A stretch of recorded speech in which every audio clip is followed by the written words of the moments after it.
2023 afternoon session of the Portland City Council. Good afternoon, Keelan. Please call the roll. Good afternoon. Ryan. Gonzalez. Here. Maps. Here. Rubio. Here. Wheeler. Here. Now we'll hear from legal counsel on the rules of order and decorum. Good afternoon. Good afternoon. Welcome to the Portland City Council. To testify before council in person or virtually, you must sign up in advance on the council agenda at www.portland.gov/council/agenda. Information on engaging with City Council can be found on the council clerk's webpage. The presiding officer preserves order and decorum during City Council meetings. The presiding officer determines the length of testimony. Individuals generally have 3 minutes to testify unless otherwise stated. A timer will indicate when your time is done. Disruptive conduct such as shouting, refusing to conclude your testimony when your time is up, or interrupting others' testimony or council deliberations will not be allowed. If you cause a disruption, a warning will be given. Further disruption will result in the ejection from the meeting. Anyone who fails to leave once ejected is subject to arrest for trespass. Additionally, council will take a short recess and reconvene virtually. The rules. Your testimony today should address the matter being considered. When testifying, state your name for the record. Your address is not necessary. Disclose if you're a lobbyist. If you're representing an organization, please identify it. For testifiers joining virtually, please unmute yourself once the council clerk calls your name. Thank you. Thank you. All right, first up is an item carried over from this morning's session, item number 323, a non-emergency ordinance. Wait, Keelan first, then you. Reauthorize intergovernmental agreements and grant agreements in support of the Neighborhood to the River program for 5 years, beginning FY 2023-24, up to $100,000 per fiscal year with aggregate costs not to exceed $500,000. Now, Commissioner Mapp. Thank you very much, Mr. Mayor. Colleagues, this item comes to us from the Bureau of Environmental Services. This ordinance reauthorizes an intergovernmental agreement and grant agreements which support Environmental Services Neighborhood to the River program. Environmental Services Neighborhood to the River program is a community engagement initiative which involves Portlanders in the planting for and placement of green street planters, trees, and other natural plantings on some environmental services capital projects. This ordinance enables BES to provide up to $100,000 a year in funding to the Neighborhood to the River program every year for the next 5 years. Continuing this program will allow community partners to propose and implement on-the-ground restoration and education projects within certain capital project areas. By providing funding directly to community partners, Environmental Services is better able to respond to community needs, which in turn helps Environmental Services build more effective, equitable, and community-centered capital projects. Since this program started in 2018, grantees have hosted 77 plantings and education events, planted over 3,000 native plants, and engaged over 250 volunteers. Neighborhood to the River grant projects provide multiple benefits to communities, including improved watershed health through stormwater management and habitat enhancement, improved human health through increased access to trees and nature, increased access to environmental education, and increased community agency, especially for historically and currently disenfranchised communities. Here today with a brief presentation, we have Jennifer Karps, Program Coordinator with Environmental Services. Welcome, Jennifer. Thank you so much, Commissioner Maps. I feel like you've given my presentation already. Right. We'll cut to the chase. No, I appreciate that so much. Sure. Mayor, Commissioners, thank you. It's a pleasure to be here. May I have the slides, please? Thank you so much. I'm delighted to come to talk to you a little bit about the Neighborhood to the River program with a focus on the Neighborhood to the River grant program. The last time I was at council to request the current authorization that we have was in 2019. So we've been able to accomplish some work since then, and I look forward to sharing it with you. And the next slide, please. For those who are not familiar with the Neighborhood to the River model, I just want to talk briefly about that before I jump into the grant program. Neighborhood to the River is an integrated solutions delivery model. So we have issues with our stormwater system, and we know that the best way to solve them is through a sort of an integrated suite of tools from the toolbox. So pipe solutions, green infrastructure solutions, but also involving communities in the work. and we get the maximum sort of efficiency, effectiveness, and community benefits that way. And we're able to really build strong, meaningful relationships with community partners. So we are very happy with this approach. As I say, we work collaboratively, we engage communities in the work. And part of that is that we provide them opportunities to learn about who we are at BES, what stormwater is, how we manage it, why we manage it that way. And then we have incentives like the grants through this grant program to encourage them to want to participate with that work, because stormwater falls all over the whole city and it's a job for all of us to help out with. The next slide, please. So the Neighborhood to the River Grant Program started in fiscal year 2018-19. We had a pilot year that year where we funded a couple of grants and it worked very well. So we came to council in July of 2019 to request pre-authorization to be able to offer up to $100,000 worth of grants each fiscal year to community partners. And this model of pre-authorization works really well for us because it takes a while for us to get out in community and find partners who have projects that help us to meet our needs while meeting their needs as well, and then to help them develop those projects and bring them to fruition. So the flexibility in the pre-authorization is very helpful. And I should say this is pre-authorization from council, and then our bureau director signs the grants. So we had this vision in the summer of 2019 that we were going to go out and do a bunch of projects, and we got a great start. And then in March of 2020, COVID happened. And so it slowed us down a little bit. And it certainly slowed down many of our community partners as they, have grappled with, in some cases, redeveloping and redefining themselves and their missions. So instead of spending the $400,000 that we thought we would spend, we've spent about $165,000. And we're still in the process of finishing up this year's grants. And I'm happy to say that we, each of our grantees brings match dollars with what we're able to offer. And so far we've been able to get matched 3-to-1. So this is a wonderful opportunity for us to really stretch the city dollar and help sort of surgically fund community projects that are things that the community really wants and needs, that are going to help us to meet our stormwater goals and facilitate the delivery of capital projects that are in areas of the city where we've kind of got a lot of work to do. And there's a real need to get out in front of that capital work and help community members to sort of see it coming, to understand what it is and how they can be a part of it. The next slide, please. So I want to take just a moment to talk about the way that we've very thoughtfully built this program together. And we've really stood on the shoulders of giants with the work that has come before us with the Tabor to the River program. But the purpose of this slide is to say that the way we offer the grant program, like the way we offer our whole program, is really with an eye to all of the foundational drivers and the goals of the city and our bureau, and really the communities that we work with. So we work from a place of targeted universalism, setting universal goals for the communities we serve, recognizing that different people need different things to reduce the disparities that we know exist on the ground. We integrate the bureaus, the cities, and the communities' goals in how we offer our services so that we are getting sort of multiple benefits and the most bang for our buck. We try with all of the work that we do to be as bottom up as possible, to center community and build partnerships and really ask people what it is that they want and need, and then figure out a way for that to meet the needs of the Bureau as well. We work to service or to further the service goals, the literacy goals, and also the workforce equity goals of our equity plan, And, underpinning all of this, we come at this with a philosophy of radical customer service. We really want to be excellent at our work and for the folks we work with to feel good about our partnerships. As I mentioned, the multiple benefits that come from our projects. We're supporting 3 of our bureau's portfolios and the priority implementation strategy. And the work that we do is work that we report to our MS4 permit, which is a federal permit. And as we are reducing the burden on our great infrastructure, we're improving health of our green systems. So we're making, hopefully, our earnest goal is to make life better for community members, to increase the amount of green that they have in their habitats, to inspire them to feel connected to place. The next slide, please.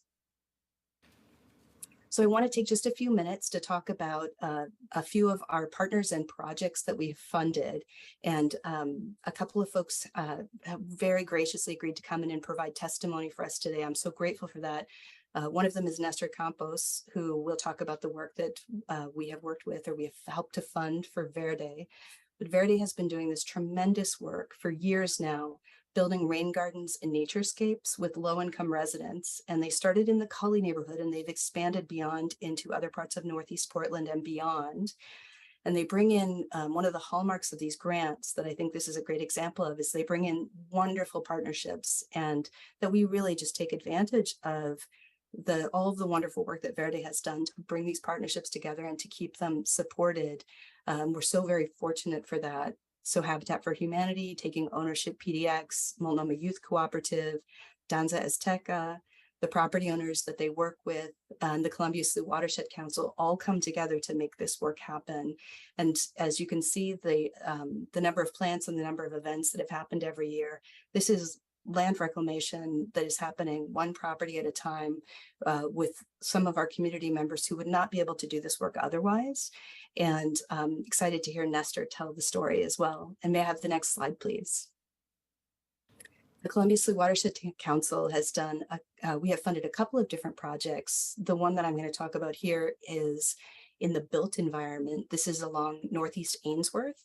And what they did with community volunteers and other partners, as you can see on the list, is to, or I should probably read them, with PBOT, Portland Audubon, Wisdom of the Elders, Portland Parks and Recreation, Sutter Wymeyer, Allwood Recyclers, and volunteers also from Portland State got together and removed the turf. Wisdom Workforce came in and removed the turf, and they revegetated under the alley of trees there with native plants. And this is a wonderful opportunity there. One of the goals here is to connect up habitats to provide that habitat connectivity, which is so important for pollinators and other critters. And it provides community members and folks who are driving and walking by an opportunity to see a different kind of a landscape that is has sort of greater watershed health value for critters that aren't humans, and hopefully provides wonderful value for folks who are humans, and to give people ideas about maybe what they want to do in their yards and the spaces that they have control over. May I have the next slide, please? Portland Audubon is another grantee of ours, and we entered this relationship with them last year. We're funding them again for the second time this year. And this is a wonderful project that they have built with their community partners, Hacienda CDC, Verde, Columbia Land Trust, and the youth and residents who live at Hacienda CDC housing. And this is a program that builds green leaders in our community. And as you can see, hopefully from the photos, some wonderful activities that they've gotten up to with this. Essentially, young people who live in Hacienda CDC housing get the opportunity to participate in an education program where they learn all about the environment and watershed health. They get to visit various areas around the region, and you can see they're doing some environmental testing here. They're doing some planting.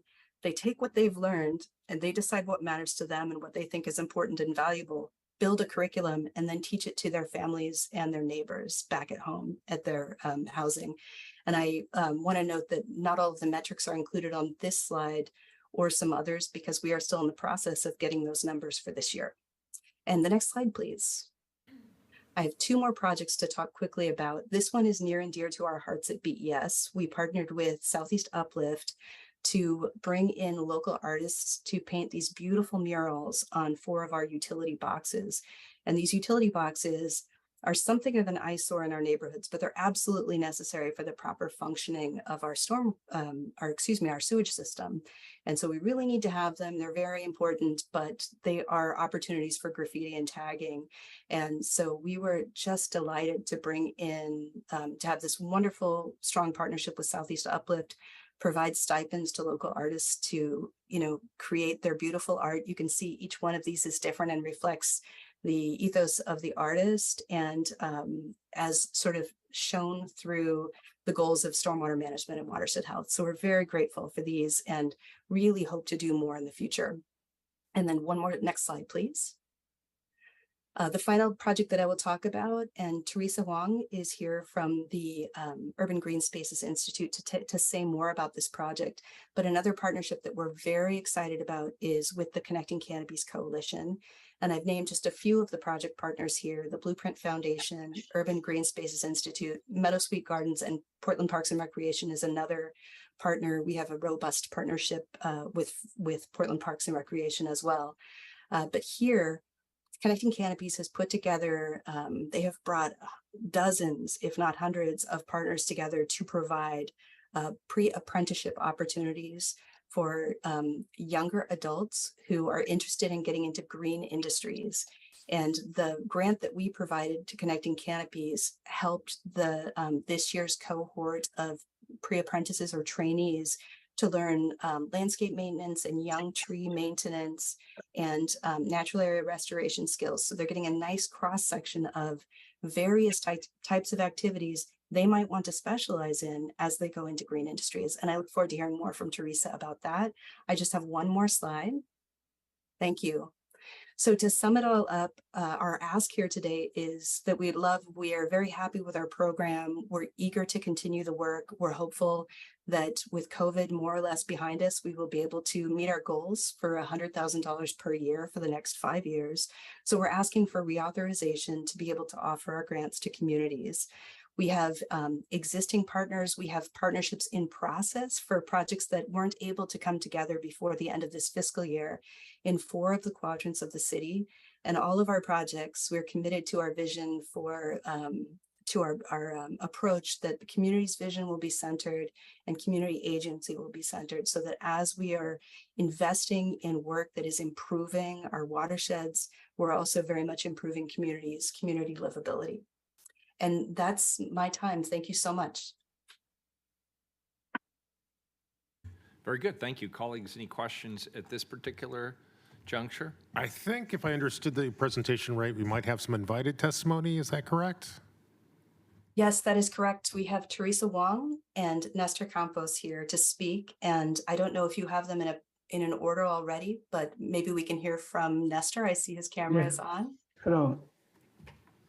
Hi, good afternoon. Thank you for the opportunity. My name is Nestor Campos. I'm the education coordinator, Verde.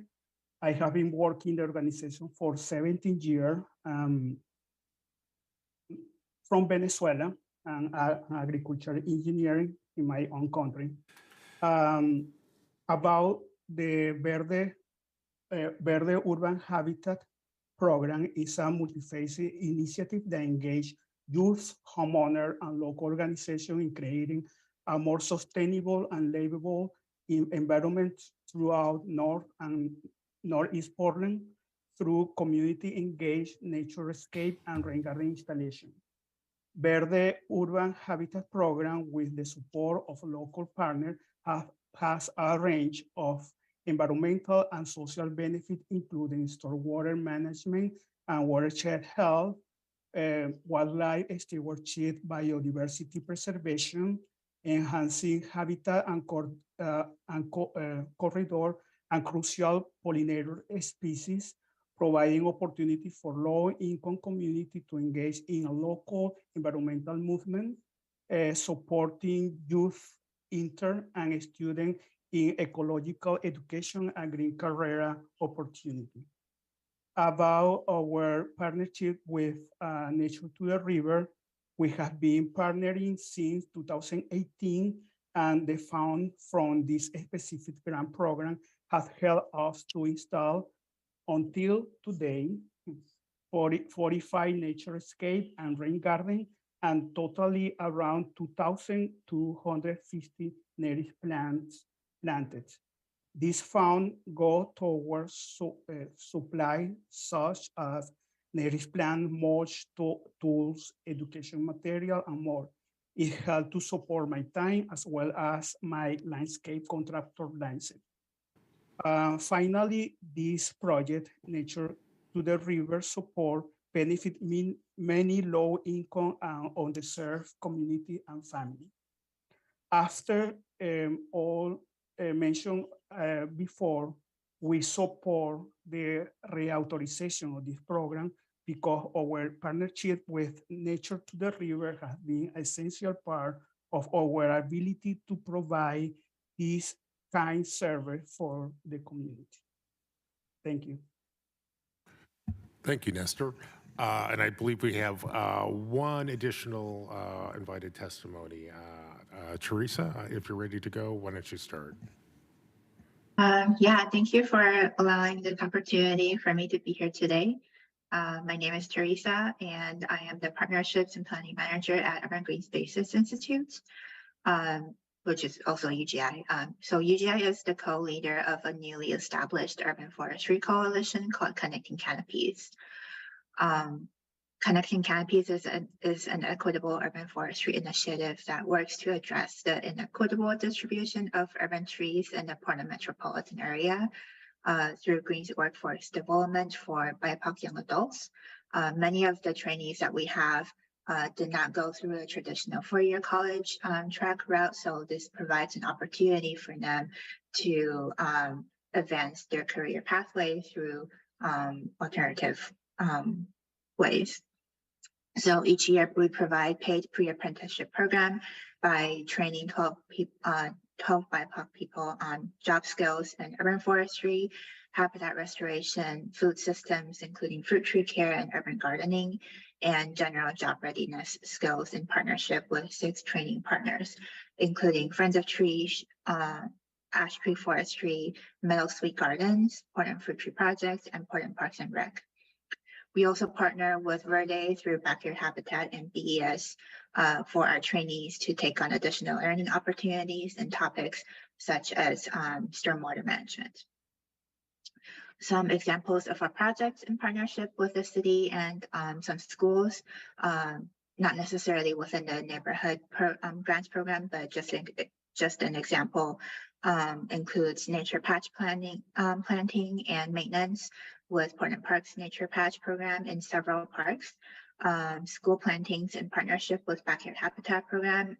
One of them was in Buckman Elementary, and various tree planting and habitat restoration in natural refuge areas, such as Tualatin Hills. So the trainees are currently placed with arborist partners through Friends of Trees to complete their 100-hour internship for the urban forestry training.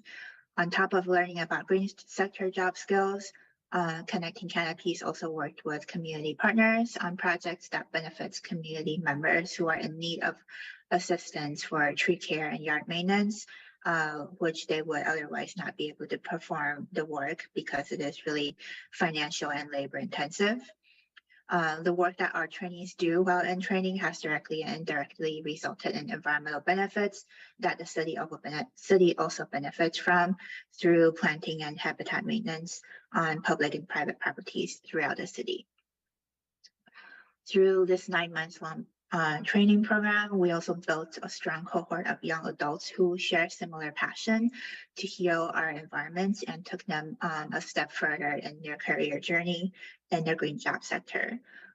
One trainee had particularly shared that this program had really further had made instrumental positive impact on what she is passionate about, and really wanted to further continue her career path into habitat restoration work. 2 of our trainees also found jobs with Portland Park and Rec before they even completed our program. So they really were able to advance their career journey through this program. Others have also found their passion in similar fields, including firefighting, arboriculture, and urban agriculture. So with the 5 training partners contracts and 12 trainees to pay, Connecting Canopies operates on a really large funding need in order to pay our trainees and training partners. The Neighborhood to Rivers grants program really allowed us to further expand the work that we really needed to do. It was among one of the funding sources that really filled a really huge gap for us. With this grant, we were able to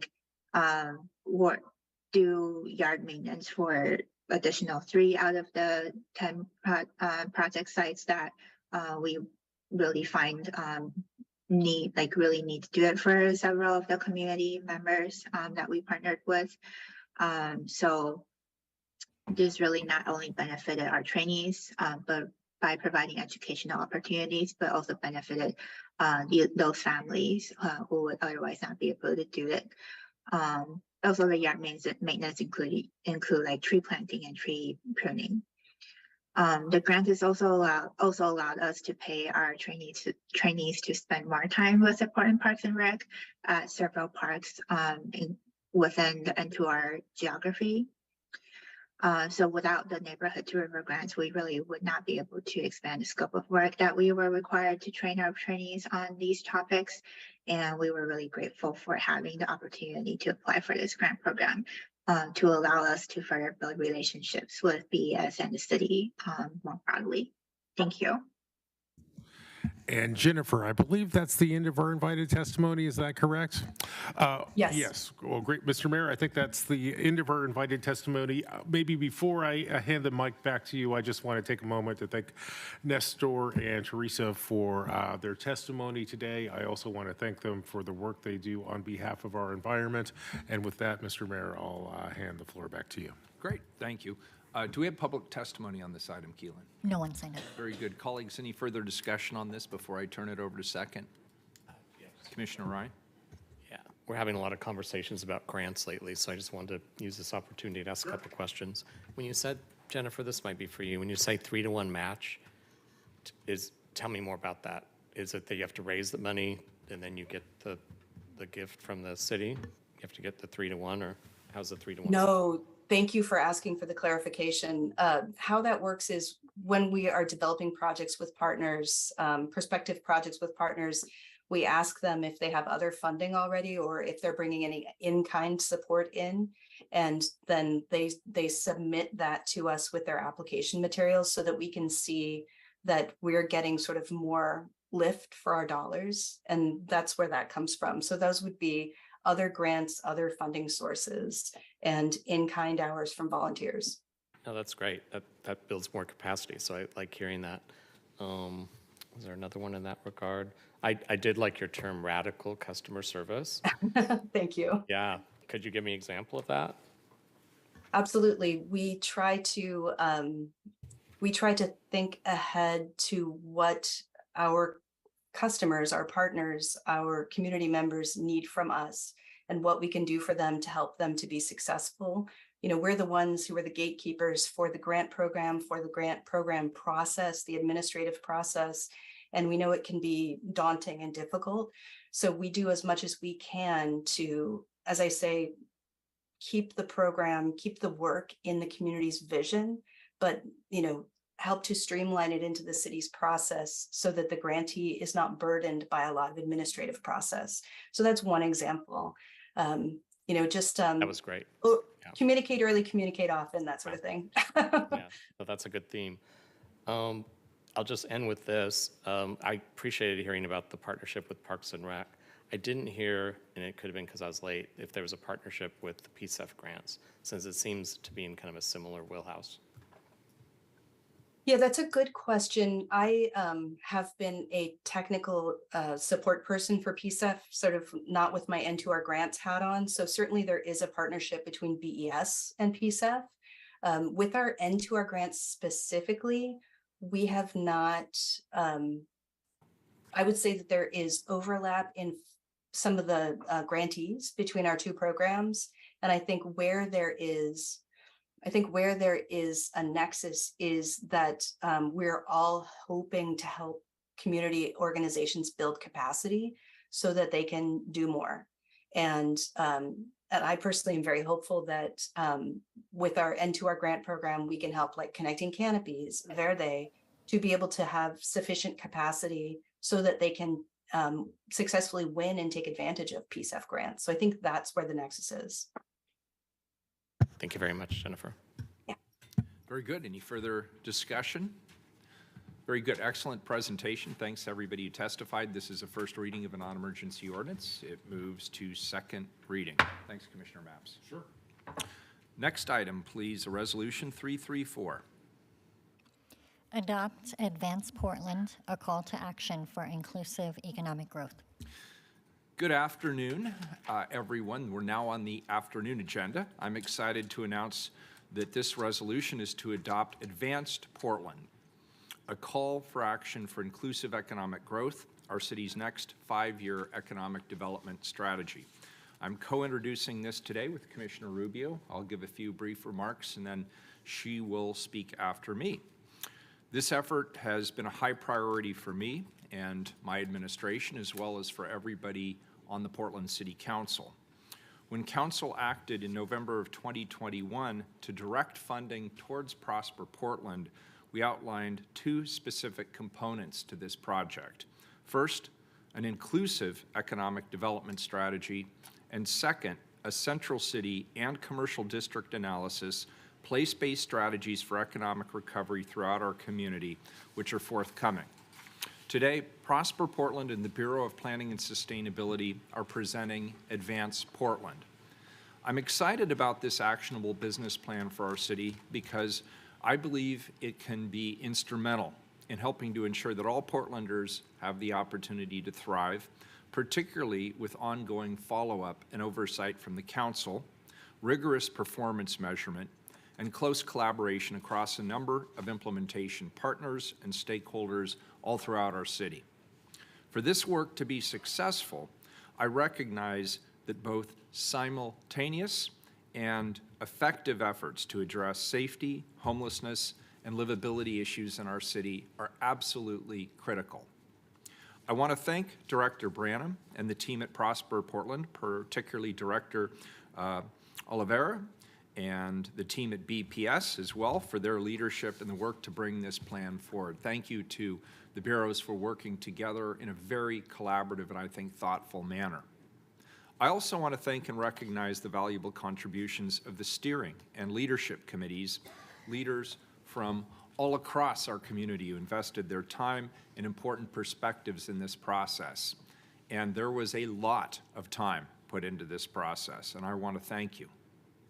This year-long process included robust community engagement via many in-depth interviews, focus and affinity groups, and virtual open house surveys. It also leveraged a consulting team of leading national experts to produce the insightful plan that we have before us today. What Advance Portland encourages us to do across the private, community, as well as public sectors is to get the economics right and ensure that we have jobs for people who are receiving job training, that we create inclusive business opportunities to create wealth for entrepreneurs, that we drive income and wealth growth to address the racial homeownership gap, which continues to be persistent in our community, and create demand for retail and other amenities as we recover from the COVID crisis, and support the tax base that enables public goods and the quality of life that we all desire and expect as residents of this city. I'm adamant that this strategy will not sit on a shelf. This council and I will do everything we can to put our community on track to achieve our vision. We'll position the future form of government to continue the implementation of this strategy.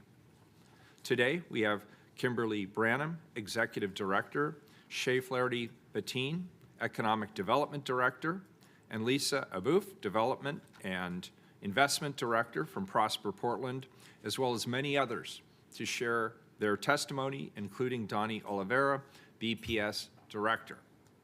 Before turning to them, Commissioner Rubio, I want to thank you for your steadfast leadership. I'll turn it over to you for any opening remarks you'd like to make. Thank you. Great. Thank you, Mayor.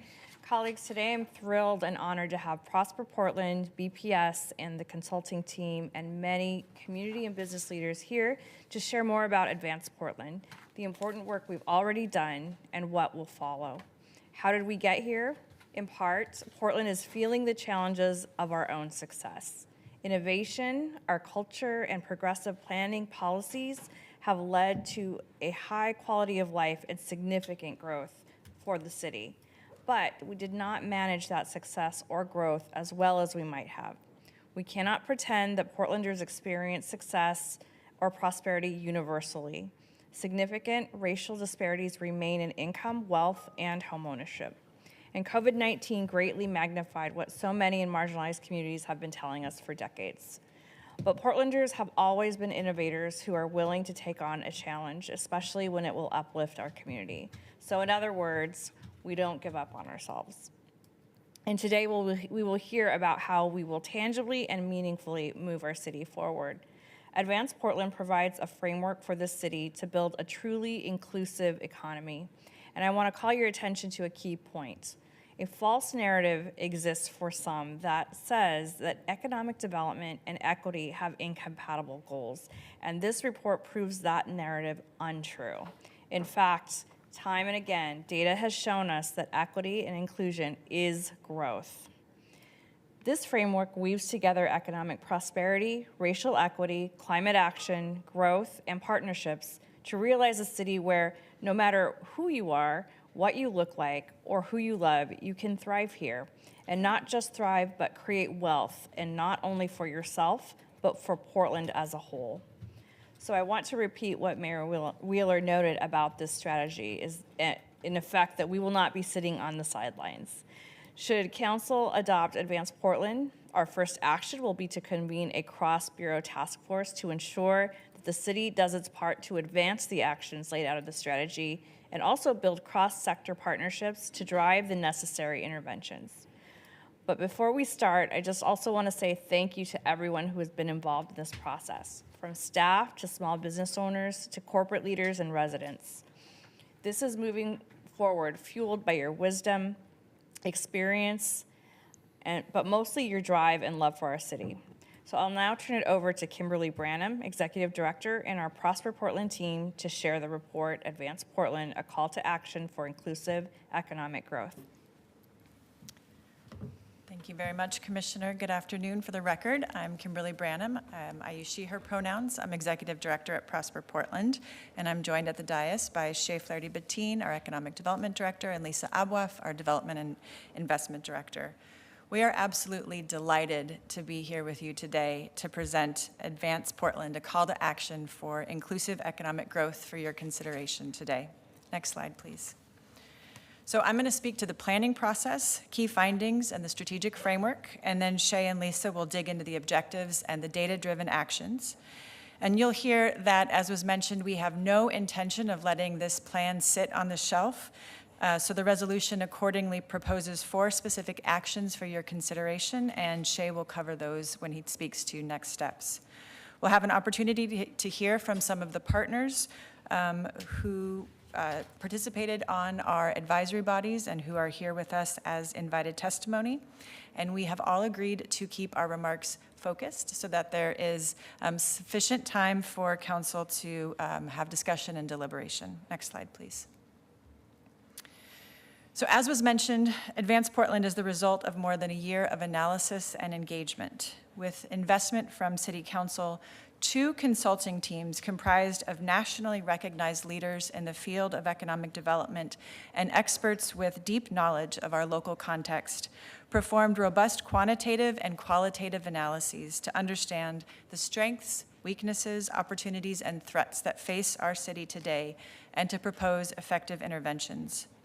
The interdisciplinary team of RW Ventures, Estelano Advisors, and Camille Tremor focused on the economic fundamentals and a growth strategy that centers equity and climate action. Eco Northwest focused on a place-based analysis of the economic health and trajectory of our central city and neighborhood commercial districts. Guided by the steering committee and leadership group, the analysis and recommendations incorporated findings from hundreds of individual interviews and multiple focus groups representing a broad diversity of stakeholders and partners. As the next 5-year economic development strategy for the City of Portland, Advance Portland builds on the growth orientation of the city's 2009 economic development strategy, which was created during the Great Recession, and the inclusion-focused Prosper Portland 2015 strategic plan, which was created as we came out of the recession, both of which called for broad engagement of private, community, and public partners in addition to economic development and workforce development practitioners. What you'll hear today is that Advance Portland's inclusive growth focus also reflects an expanded scope from the previous strategies The strategy now includes policy interventions and the actions of a broad range of city bureaus, while redoubling the call for robust partnerships and private sector leadership. In other words, this is a really ambitious citywide, and by that I mean geographic and the governmental entity, a citywide plan. Next slide, please. We are very fortunate to have representatives of the consultant teams, Bob Weisbord, Camille Trummer, Mike Wilkerson, and Tyler Bump with us today to answer any questions that you might have about the analysis, as well as representatives of the two advisory bodies whose full membership is listed in very tiny print on the slide here, as well as to share their perspectives as invited testimony. We're also fortunate, as was mentioned, to have BPS Director Donnie Oliveira, as well as Sunrisa Cooper from Bureau of Planning and Sustainability, who helped to lead and shape this work as representatives, as well as representatives of the Committee of Bureau Partners that included PBOT, BDS, Portland Housing Bureau, Bureau of Environmental Services, Office of Management and Finance, and Parks, who informed the key interventions you'll hear about from Shay and Lisa. So on behalf of the Prosper Portland team, we would like to extend our deep appreciations to the members of the Leadership Roundtable, the Steering Committee, the consulting teams, and all our Bureau partners, to Andrew Fitzpatrick and Angela Rico, whose collective investments of time and expertise profoundly shaped Advance Portland. And last but certainly not least, I'd like to recognize and appreciate our Prosper Portland colleagues, Andrea Gall, Roger Gonzalez, and Sarah Harpole. Their superb management and leadership throughout the planning is what enables us to be here before you today. Next slide, please. All right, as Mayor Wheeler mentioned, achieving inclusive economic growth in Portland depends on the success not only of Advance Portland and the actions described wherein, but also on the success of related regional plans and initiatives. So that includes the comprehensive economic development strategy at the regional level and the work system strategic plan, as well as the City of Portland's comprehensive plan, the climate action plan, and housing production strategies.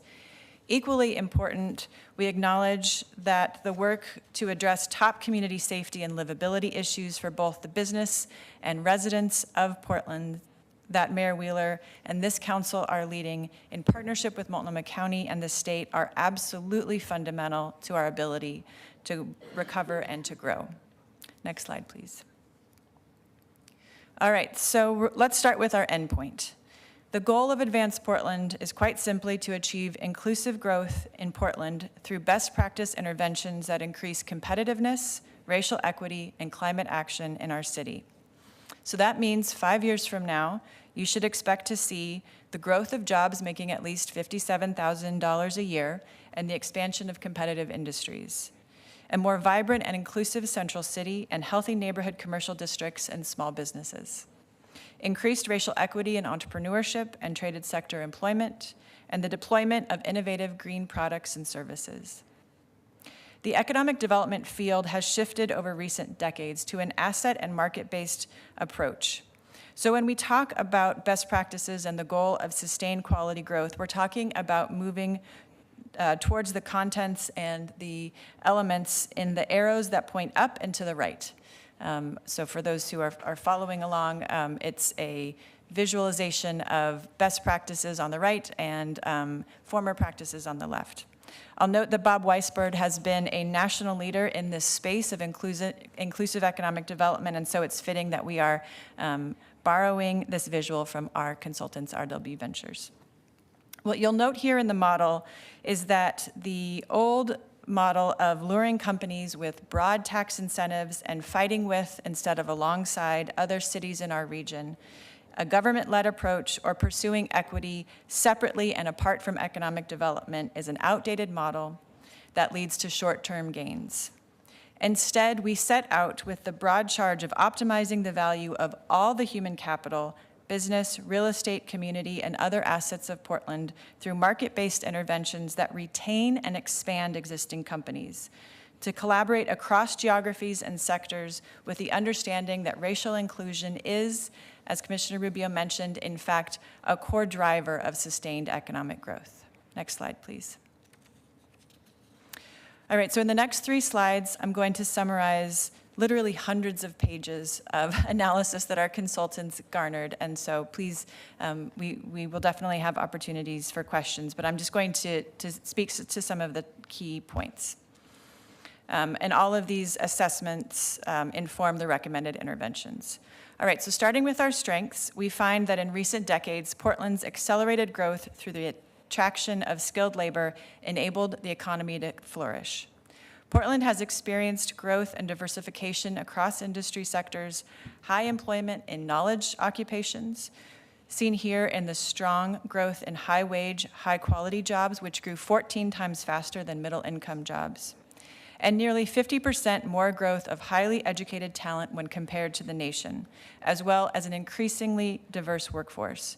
We saw, for example, a 36% increase in the representation of Black, Indigenous, and people of color over the last decade in our workforce. We excel in key globally competitive traded industry sectors, bringing new money and quality jobs to our region, including green cities, athletic and outdoor, metals and machinery, food and beverage manufacturing, and software and media. This is supported by a world-class airport that seems to get better every year, and a robust export infrastructure. Portland is a national leader in climate action and land use, and Portland is the heart of the region's tourism and cultural amenities, well served by robust transit service. Portland has been building a healthy entrepreneurial ecosystem that supports small businesses with culturally competent services and holds a broad mix of economic development organizations and partners working to support entrepreneurship, business growth, and attraction. Next slide, please. So as we look towards the challenges over the last decade, we see that we've unfortunately collectively failed to tend to the key fundamentals necessary to adequately or equitably manage the consequences of this population-based growth. Today, the city's employment growth rate, business growth, and median household income lag the region even as home prices have risen faster than 35 of the 40 largest metro areas. And employees in high-paying occupations and business owners are disproportionately white, while BIPOC employees are overrepresented in lower barrier, lower-paying jobs. Today, displacement threatens areas of our city where BIPOC communities reside, including every census tract east of 82nd, compounded by staggering wealth inequities between white, Black, and Latinx households. In terms of the institutional infrastructure needed to complement population growth with commensurate business growth, we see an insufficient level of business supports, local talent development, and cross-sector engagement across the board. So that looks like entrepreneurs finding the ecosystem provides limited industry-specific programs and can be difficult to navigate, while businesses face increasing regulatory hurdles and limited access to capital. And there's a pervasive anti-business sentiment, or at least an larger business sentiment that creates risks and challenges for business leaders to work with the public sector, which leads to the government playing an outsized role in our economic development and community development realms, and frequently to confrontational instead of collaborative dynamic within this realm. Finally, we see that the regional employment center is moving to our region's south and west, with poverty concentrating in the east, which is leading to increased commute times and barriers to quality employment. Next slide, please. So the bottom line in today's post-pandemic reality is that Portland can no longer take its growth for granted. For the first time in more than 40 years, the city of Portland's population declined, and related key challenges continue to threaten Portland's economic future. Portland's tax value proposition has eroded with increasing livability concerns and a 32% increase of taxes for businesses since 2019. The central city is experiencing climbing office vacancy rates and decreased daytime populations due to remote work, growing concerns of crime, and untreated mental health and addiction crises, with particular impacts on areas with high levels of office and tourism uses, like downtown, Old Town, Lower Albina, and Lloyd District, which are represented in orange on the map. And since 2020, neighborhood commercial districts have experienced declines in investment and employment, with 67% of small businesses remaining open throughout the pandemic. But fortunately, we also see a few bright spots that indicate promising practices as we navigate the post-pandemic era. We see that sub-districts with a more balanced mix of residential to employment uses, like the Pearl District, the South Waterfront, and Goose Hollow, represented in green in the map, fared better and were more resilient coming out of the pandemic. In some neighborhood commercial districts, home-based businesses flourished, creating new opportunities there. And districts with capacity from organizations like Neighborhood Prosperity Network districts saw improved business health in comparison to their peers. Meanwhile, businesses within the Green Cities clusters retained 97% of jobs throughout the entirety of the pandemic. And events like the Winter Lights Festival, as well as an uptick of conferences and tourism-related travel, are increasing and bringing people back to the central city. So fundamentally, what this comprehensive assessment tells us is that without significant interventions that leverage Portland's assets and address our challenges, Portland's economic growth will stagnate or even decline. At risk is that our presence in the regional economy will slip further, and Portland will experience widening gaps in economic well-being and inequitable climate-related impacts. Next slide, please. Advance Portland is thus built on 4 foundational values: furthering racial equity and inclusion, advancing climate action, building effective institutions and partnerships, and embracing and intentionally managing growth. And the belief that efforts that advance economic inclusion and equity alongside economic growth and climate action not only can be aligned, but in fact, they must be aligned. Next slide, please.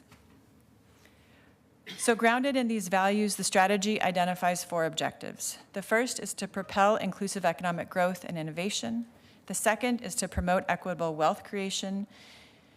The third is to foster a vibrant central city and neighborhood commercial districts. And the fourth is to connect Portlanders to high-quality jobs in future-ready sectors.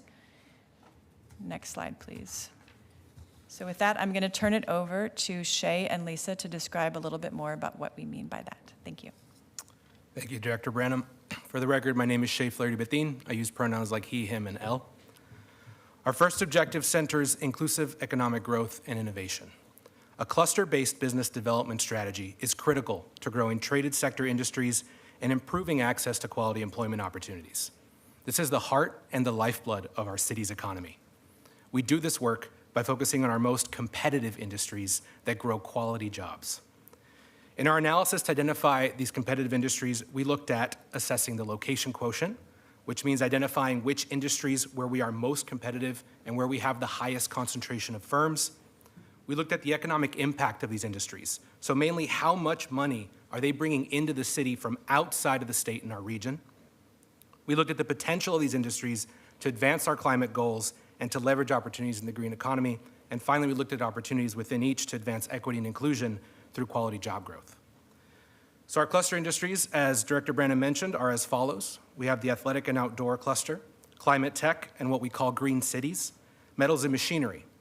We're also including food and beverage manufacturing for the first time, which is a growing industry with a strong employment base and a lower barrier to entry with regards to positions.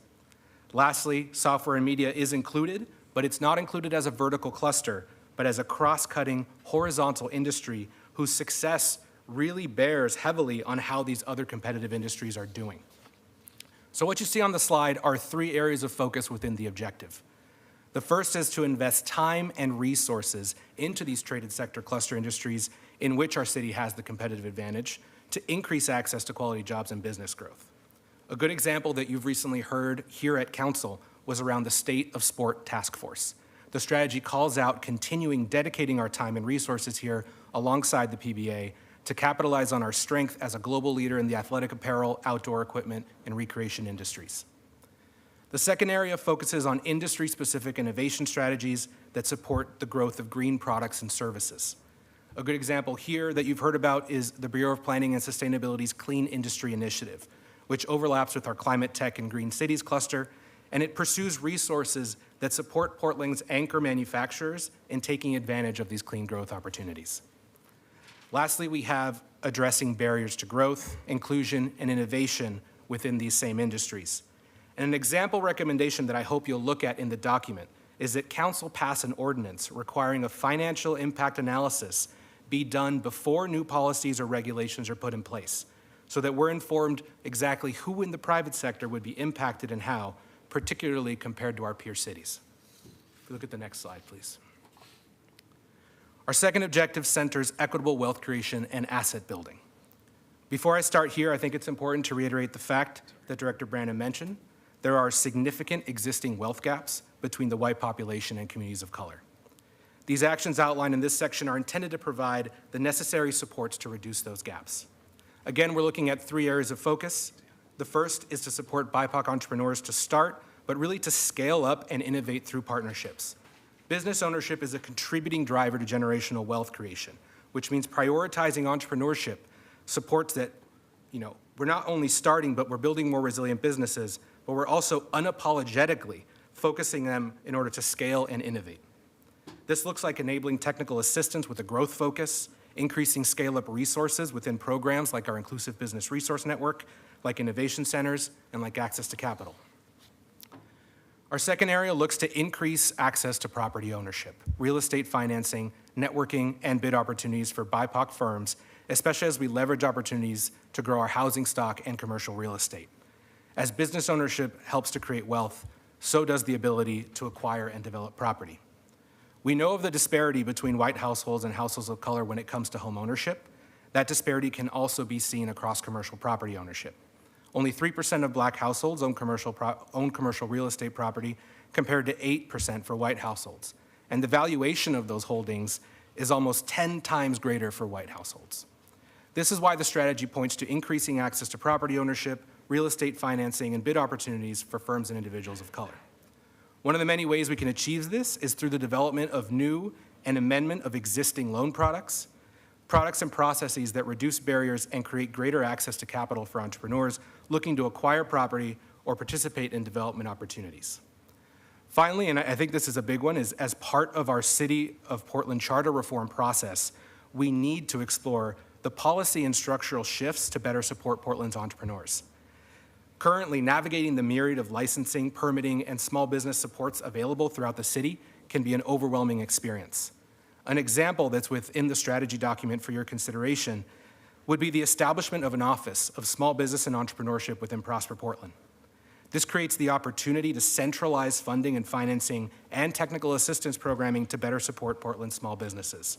By taking a more proactive approach in outreach and engagement, aligning and centralizing small business assistance, the office could also contribute to better coordination across our business districts, our partner networks, and bring clarity and transparency to those navigating city processes. I'm now going to pass it to Lisa Abwaf, our own Director of Development and Investment, to cover our next 2 objectives before I wrap things up. Thanks, Shay. Good afternoon, Mayor and Council. I'm Lisa Abwaf, Director of Development and Investment, and I go by she, her pronouns. So Objective 3 really starts to hone in on our economic health on the ground and in key areas of our city. The pandemic's economic impacts, in tandem with a worsening housing crisis all along the West Coast, have created a complex and uneven landscape of recovery for Portland's Central City and commercial districts. You saw that earlier in the map that Director Branham shared. Those impacts are driving the need for an urgent response, while also indicating the longer-term trends that will continue to shape our city into the future. Our first action within Objective 3 that you see described on this slide acknowledges the critical role that our central city plays in the region's economy and long-term economic resilience. And our analysis showed that subdistricts within the central city really experienced the pandemic differently, with areas like the downtown core, Lloyd District, and Old Town rebounding much more slowly. These are also the subdistricts that often have more diverse communities and a higher representation of lower income individuals. The recommended actions within this objective, therefore, are both short-term and long-term. First, we're looking at encouraging mixed income housing in key districts with an imbalanced mix of uses, i.e. those areas that are predominantly office or commercial uses that really were hit hard by the pandemic. We can engage with the market by providing financial or regulatory adjustments that unlock housing production through office conversions all the way through to infill housing.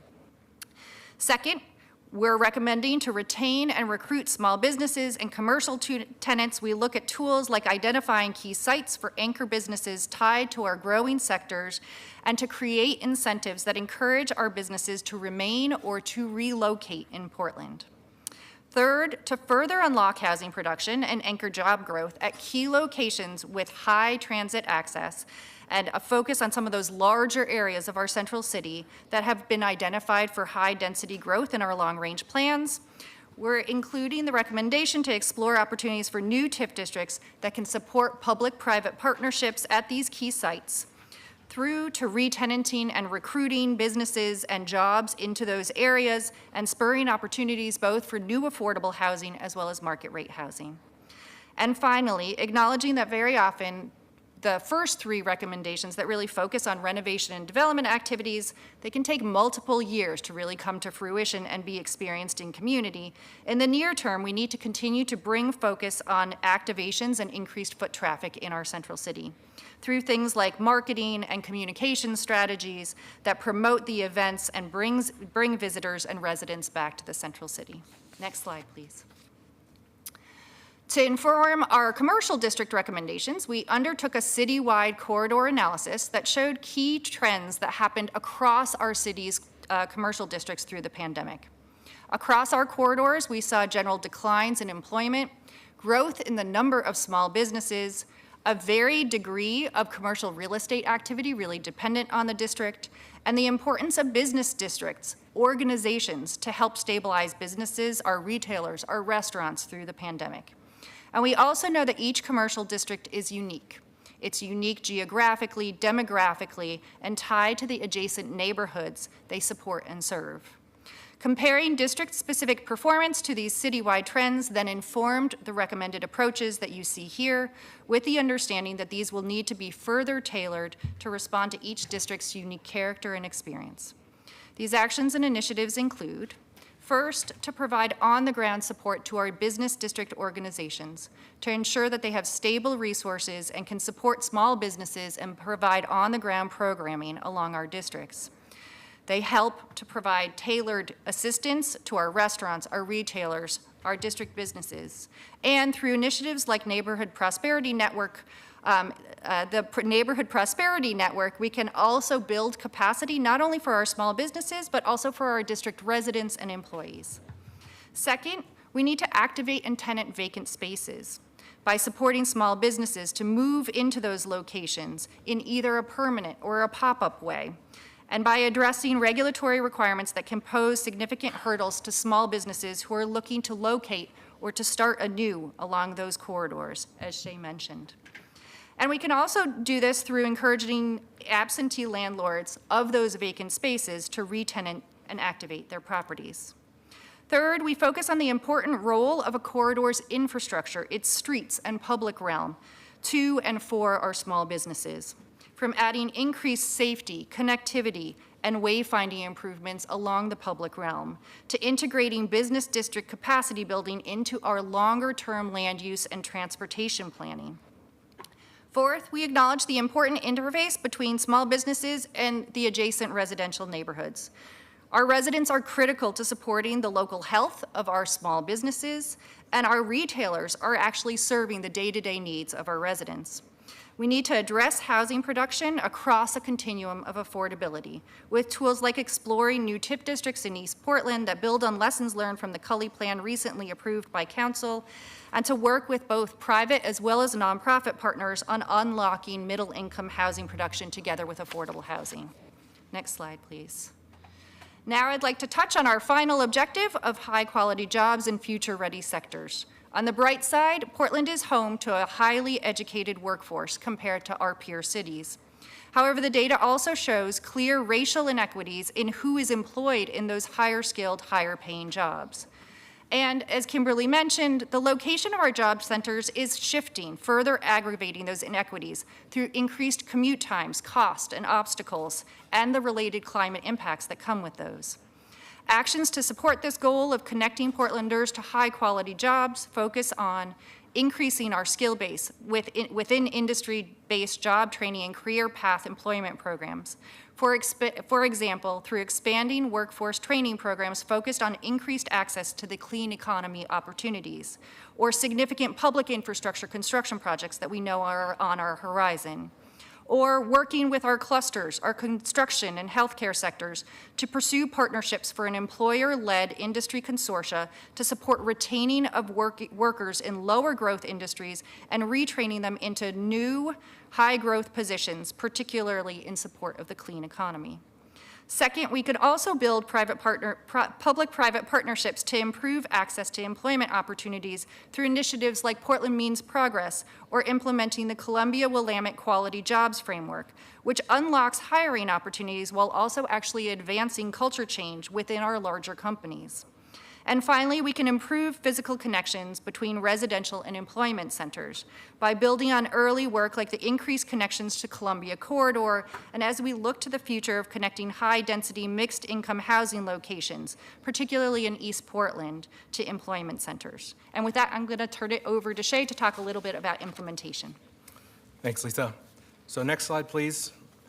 I want to speak a bit to the timeline, how we plan to measure success, and some next steps. We want to make sure that we continue to rely on the expertise of the external steering committee that drove the strategy's development to continue advising us throughout implementation of these market-based interventions. Second, given that this is a citywide plan, should council adopt this strategy today, our city commissioner in charge, Commissioner Carmen Rubio, would convene a city implementation task force staffed by our own Prosper Portland team and city staff that would be responsible for implementation of the city-led portions of this strategy. The image that you see on screen is what you'll see in the draft strategy document that speaks to our anticipated timeline.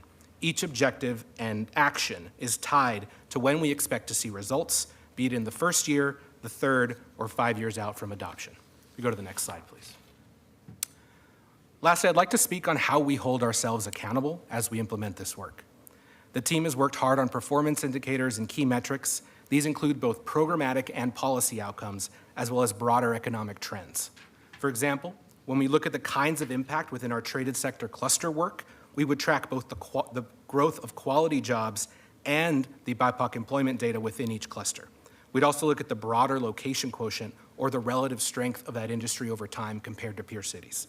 Similarly, we now have better tools for tracking results in our central cities recovery, such as keeping track of both the visitor and non-visitor foot traffic, as well as commercial vacancy rates. And across the city's main streets and our districts, we can likewise track small business employment numbers, as well as the overall count of small businesses and what we observe in terms of churn or turnover as an indicator of stability. If you go to the next slide. So should you adopt this strategy today, Prosper staff and city staff will be charged with completing the following within 90 days. We will be launching new TIF district exploration processes in East Portland and the Central City. It charges the Bureau of Planning and Sustainability to come back to council with a formalized clean energy initiative partnership. It establishes the external steering committee. And finally, it charges us to come back to you all with a process by which we evaluate those economic and financial impacts of potential new regulations and how they impact private industry. As I mentioned earlier, next steps also include establishing the City Implementation Task Force. And I'll say this won't be easy. It's going to take all of us. The city has been historically a first mover in the past, and if we can reset this table in the discussion, I do believe we have the critical pieces in place to realize a vision of a prosperous, sustainable, and inclusive 21st century city. That concludes our presentation, and I know you all want to jump into questions and discussion, but I understand that Commissioner Rubio would like to welcome panelists first who have been invited to testify. Thank you so much, Shay, and thank you, team, for a really great presentation. Mayor, we have invited panelists, so colleagues, if you're okay, if you don't mind, we can hold questions until they've spoken. Okay. So I would now like to introduce our first panel. Chair Tavo Cruz, Director Donnie Oliveira, Jan Mason, and Tamara Kennedy.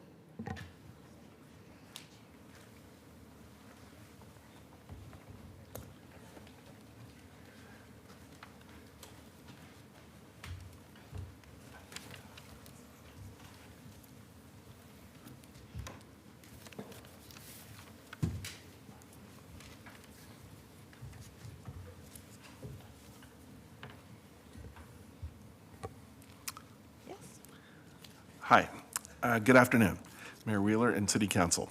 For the record, my name is Gustavo Cruz. As Chair of the Prosper Portland Board of Commissioners, I'm glad to be here today to speak in support of Advance Portland on behalf of our board. We officially endorsed the plan on April 12th, and we recommended adoption to this council. This strategy is the culmination of more than a year's effort and included robust market analyses, community engagement, and input from all corners and sectors of our city. I had a front row seat for the development of Advance Portland as a member of the steering committee, and I want to commend all of the consultants, staff, and volunteer advisors for their collaborative and thoughtful work. I believe Advance Portland represents a clear path forward during a time of great uncertainty for our city. And I'm especially pleased and excited about the concrete action steps and implementation strategy incorporated in the plan. If we act swiftly and collectively to deliver on the actions identified within Advance Portland, we will create critical employment opportunities and more vibrant commercial districts across the city. And of equal importance, we will begin to address some of the long-standing cultural and systemic issues that confront us today. Together, we can and must create a strong foundation of competitive, future-focused industries. We can and must dramatically increase housing development for all income levels across the city, and we can and must promote greater racial equity amongst our city's dynamic entrepreneurs and workforce. If adopted today, our board is committed to ensuring Prosper Portland moves quickly into implementation of our portions of the plan, and we look forward to partnering with you to ensure its success. Thank you for your consideration and for all the work you put into making our city a better place for current and future generations.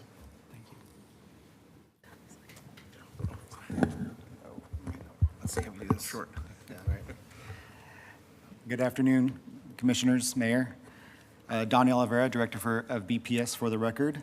I want to start by thanking Director Branham, Shay, and Lisa, Prosper staff, and the wide range of stakeholders who contributed to the Advance Portland Inclusive Economic Development Strategy. BPS is honored to collaborate with Prosper Portland and all of our partners to achieve our mission of creating a vibrant and healthy Portland we can all enjoy for generations to come.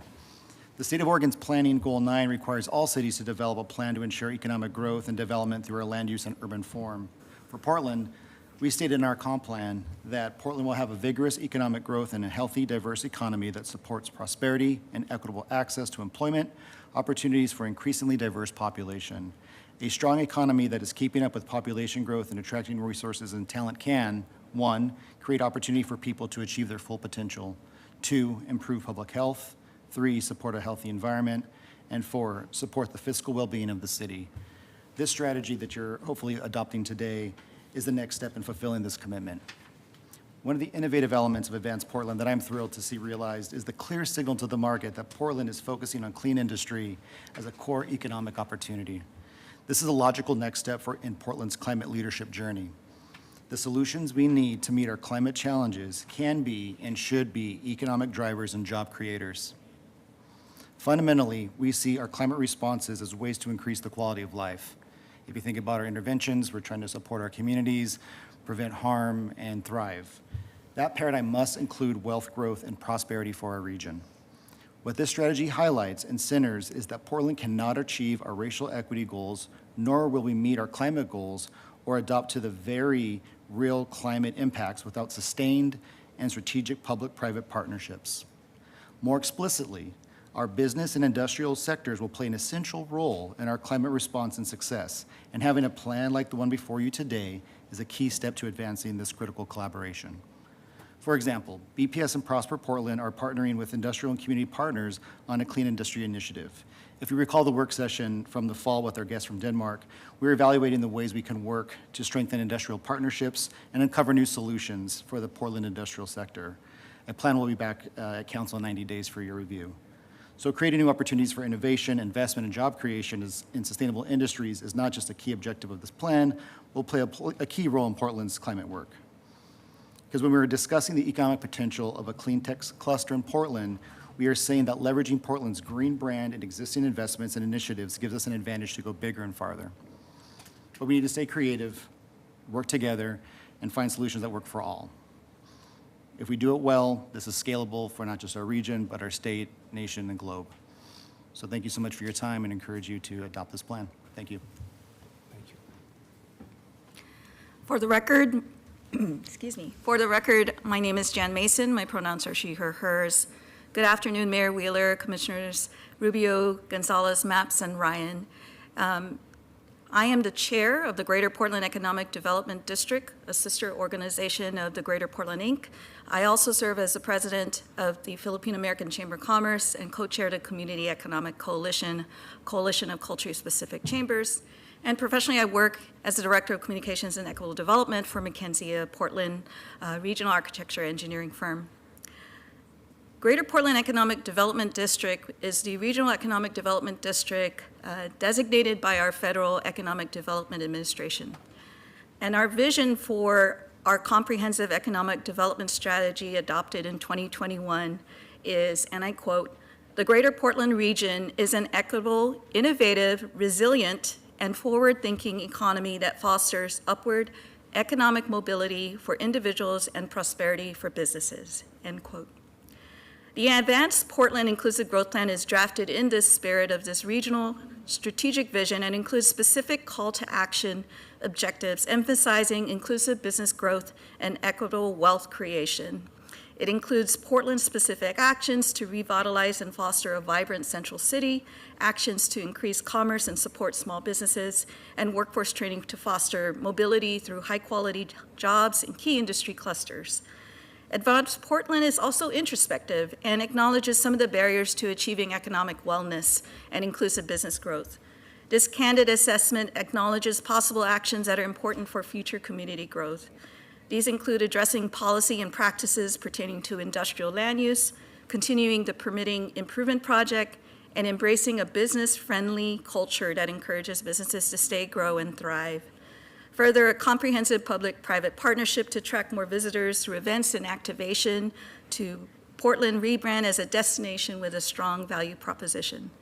I applaud the Prosper Portland leadership of Director Kimberly Branham, Shea Flaherty-Baton, and Lisa Abloff, and the numerous bureaus and team members who work to create this important forward-looking multi-year economic plan. I urge you, Mayor and City Commissioners, to support the various bureaus as they move this forward in partnership with community, especially the business community and communities of color, and incentivize inclusive growth and equitable development that supports businesses at all levels. Promote equitable wealth creation by being bold in policy and budgeting decisions.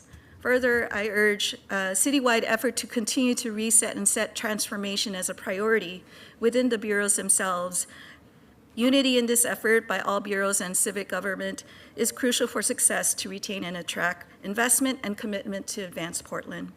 I look forward to continuing to work with Prosper Portland, city officials, and you all, and the organizations that I represent to help make Portland and our entire region an equitable, resilient, forward-looking, thriving economy. Through courageous leadership and cooperative partnership, and with government, profit, and nonprofit companies, professional and industry organizations, our community can achieve beyond our aspirations and recommendations. Follow through on Advanced Portland, and let's hold each other accountable so that we can promote our region as a welcoming and attractive place. Thank you for hearing my testimony in support of proceeding with Advanced Portland. Good afternoon, Mayor Wheeler and members of council. My name is Tamara Kennedy. I'm Director of Economic Development for the Port of Portland. And on behalf of the Port of Portland, I'm here today in support of Advanced Portland.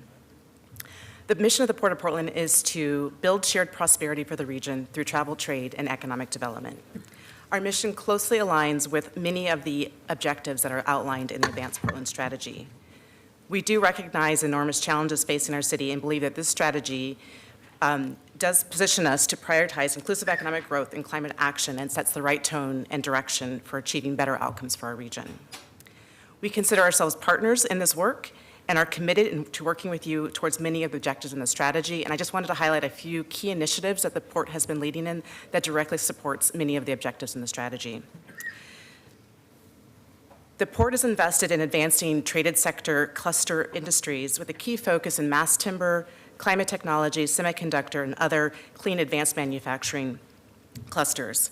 Our Terminal 2 Housing Innovation Campus, when complete, We'll host housing manufacturing facilities, mass timber research development, and we'll also be able to help address some of our housing production gaps as well as focus on innovation. This project seeks to connect Portlanders to high-quality jobs in this future-ready emerging sector through a coordinated industry training program.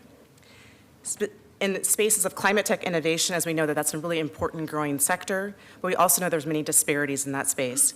The Port is a founding partner of the Northwest Accelerator, which is a BIPOC climate tech accelerator seeking to advance entrepreneurs of color in the climate tech industries. That Northwest Accelerator is a recent winner of the 2 Department of Energy EPIC prizes. This initiative, amongst many others, reflects opportunities for us to work closely with Prosper Portland's technical support team to ensure that these emerging businesses can scale and grow into traded sector markets. The Port is also committed to supporting BIPOC-owned manufacturers who are seeking to expand, and by exploring our industrial real estate portfolio to work with them to enhance availability and opportunities. We see significant opportunities for investment in East Multnomah County for job growth and local business support. Overall, we deeply appreciate the focus on industrial land and international trade. Both issues are critical to Portland's future, and the Port will continue to support through resources, expertise, and leadership in these spaces. The Port stands ready to work with you in advancing these actions. Thank you. Thank you, each of you, for your comments. Appreciate it. Next, I'd like to invite Orlando Simpson, who is joining us virtually, Angela Jackson, and Kelly Haynes.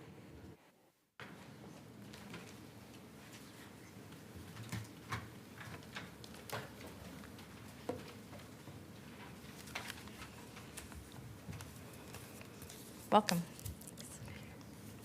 Orlando, do you want to start?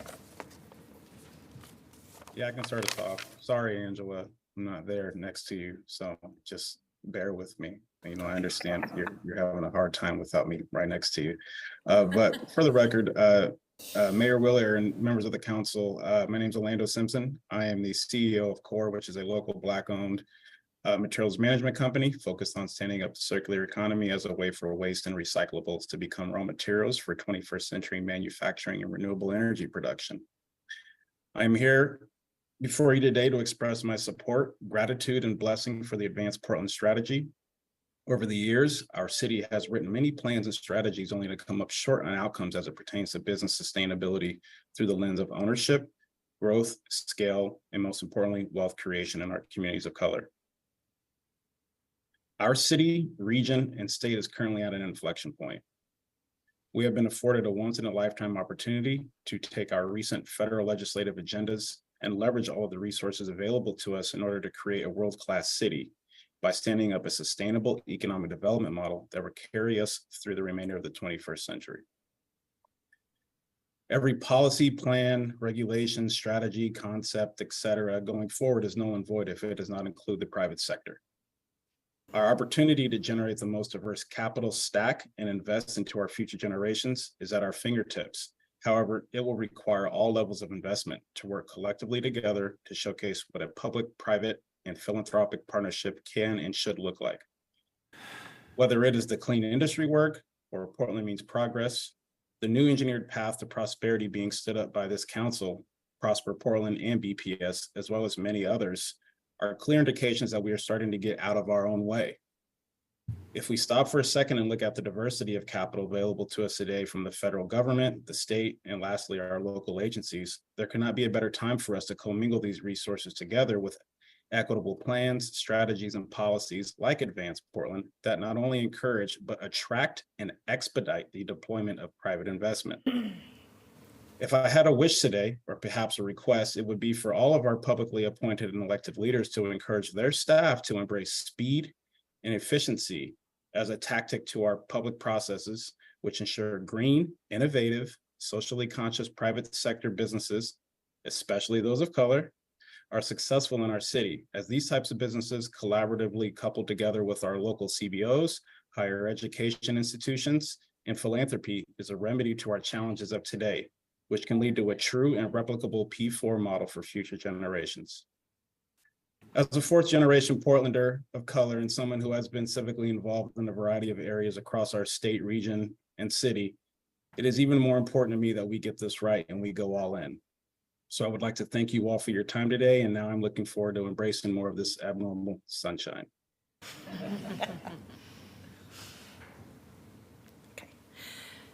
Thank you. Mayor Wheeler, commissioners, thank you. It's an honor to have the opportunity to speak before you today on behalf of Advance Portland. My name, for the record, is Angela Jackson. I served on the mayor's Inclusive Economic Development Strategy Committee, which gave critical input into this plan's development and its iterations. I was appointed to the committee because of my dual roles in the ecosystem connected to inclusive economic development in Portland. First being, going back about 12 years, I co-founded the Portland Seed Fund, and we partnered at that time with the city to become among the nation's first venture capital funds with a specific mission of location-based, catalytic, high-velocity economic growth. And we've been very successful creating traded sector cluster jobs and also diverse entrepreneurs. This is work we look forward to continuing as an implementation partner with Advance Portland. But I am here today also in my second critical role, and there's a letter on file from President Percy of Portland State University. I work in his office as well. And before I go into some of the details, let's just sort of stage set how critical higher ed, Portland's university, and current and future workforce is to this plan. So just some facts. Our 2022 incoming class was 58% identified as BIPOC, self-identified as BIPOC, and that number is growing. Okay, our future workforce is right here in downtown Portland, and they come to better themselves, and we have data to show that we are good at that. In national studies that rank social and economic mobility in students, Portland State nationally is showing up in the top 2%, meaning a student comes to us here and they leave there. It's also top in the state. We already have 125,000 PSU alumni, current and future workforce, informing current and future growth. And in terms of where to invest and how to focus, 75% of our student bodies pretty much come from the region and pretty much stay in the region. So this is a force to reckon with and to invest in and work in partnership with.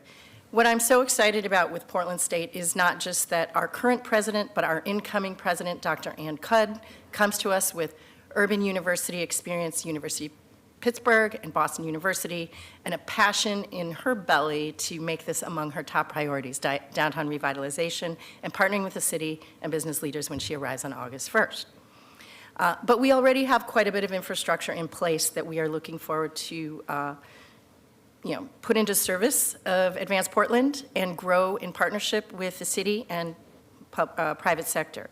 For example, we are launching a STEM Career Center that has culturally specific wraparound services to get our diverse student base successfully launched into high-wage careers that map very closely to the objectives in Advance Portland.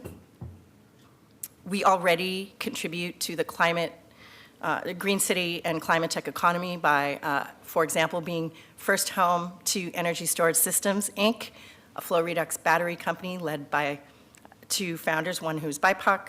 That's one of Oregon's great climate innovation success stories today. And other than that, I stand ready to answer any questions, and Portland State is very enthusiastically ready to serve. Our Dean's Council, all the deans will be meeting to discuss with the Prosper team how specifically we can get more engaged as an implementation partner. Thank you. Thank you. For the record, my name is Kelly Haynes. My pronouns are she, her, and I'm with Work Systems. Mayor Wheeler and members of City Council, as the Workforce Development Board serving the City of Portland, Multnomah, and Washington counties, Work Systems is proud to support the Advance Portland strategy and strongly encourages its adoption by the City Council. Work Systems is committed to creating an inclusive and sustainable economy that ensures all community members, particularly those who've been historically marginalized, benefit from public efforts to support economic growth. We believe the Advance Portland strategy supports this commitment and provides a focused roadmap to implement actions that create opportunities for businesses to grow, neighborhoods to prosper, and for all Portlanders to thrive.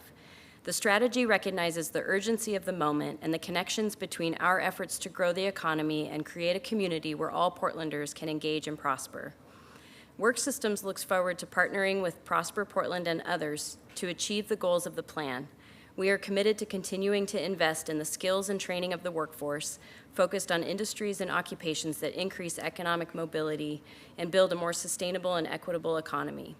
Our programs provide access to training and education, job placement services, and career advancement opportunities focused on those most impacted by rising costs and systemic inequities. Our programs also help employers find skilled and qualified workers and improve the overall strength and resilience of the regional economy. We are particularly pleased with the elements of the plan that specifically emphasize on connecting Portlanders to high-quality jobs in future-ready sectors. The plan's recommendations complement our existing efforts to increase inclusive industry-based job training and career path employment and to build partnerships to improve access to high-quality job opportunities. Our coordinated, community-based approach to workforce development aligns with the plan's goals to prioritize serving individuals from historically marginalized communities, and we partner with a broad array of community organizations to provide culturally responsive access to training and education for underrepresented groups, particularly communities of color, low-income individuals, and individuals with disabilities. By prioritizing equity in our programs and services, we ensure all community members have an opportunity to benefit from economic growth and contribute to the city's sustainable future. We believe Portland is at a critical juncture and the time is now to get focused and get to work. The Advance Portland strategy provides the framework we need to come together and work together to build an equitable and sustainable economy that benefits all members of our community. We appreciate your consideration and look forward to working together to implement the Advance Portland strategy. Thank you. Thank you so much for your testimony. Next, we have Stephen Green, Andrew Hone, and Leisha Shresha, who is joining us virtually.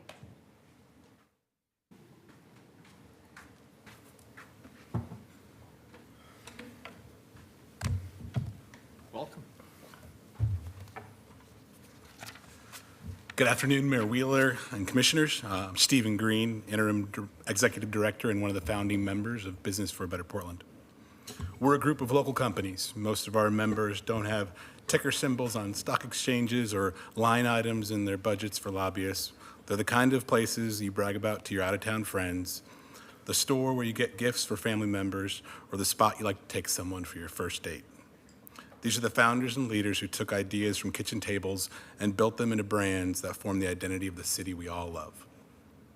Over the last 18 months, we've been able to engage with city staff and the consultants as they've worked together through data, completed stakeholder interviews, and seek to understand more about what's working and what's not working in our city. Recently, when a draft of the final report was completed and Prosper asked for feedback, we spoke with our members to hear from their perspective on the plan. This included people from all over the city with businesses of all kinds, like Kim Malik, purveyor of your favorite ice cream at Salt and Straw, Jelani Memory, Black founder and Northeast Portland native, building his second venture-funded startup, a kids company, Ciara Pressler, founder of Pregame, whose business works with many city bureaus and leadership around training and public engagement. We also got to hear from a number of longtime retail business owners, like Bridget Blackburn, founder of Cargo, and Brian Steelman, founder of Porque No. They were cobbling together their savings and maxing out credit cards to place bets on neighborhood commercial corridors long before there were street fairs on them. They looked at this plan through the eyes of business owners, where their livelihoods are measured in months and quarters, not years or terms of office. We shared with Prosper staff the three main points that they had to say. First, and shared by nearly every person, this is a vision, not a plan. Describing that plans have budgets, deliverables, and accountability.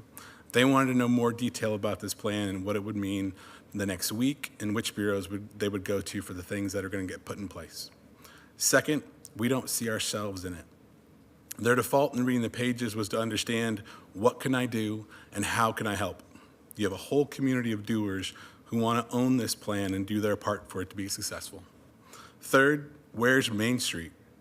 Recently, we're all excited to see local elected officials rally to put something together for the CHIPS Act in support of growing the semiconductor industry. That, combined with now reading a document focused on traded sector and clusters, left many of the business owners who've been navigating public safety concerns for years, long before the pandemic, to wonder where the contributions and struggles lifted up and the focus on them in this plan. I'm happy to say that Prosper staff and Commissioner Rubio's team leaned into the feedback. And though it's not all fully baked into the document you see today, we feel very confident in supporting the adoption of the plan and look forward to working with them over the next 90 days to get the plan in place. Lastly, overall, we're all very heartened by what we see in the city and how so many folks and organizations are recommitting and doubling down on the place.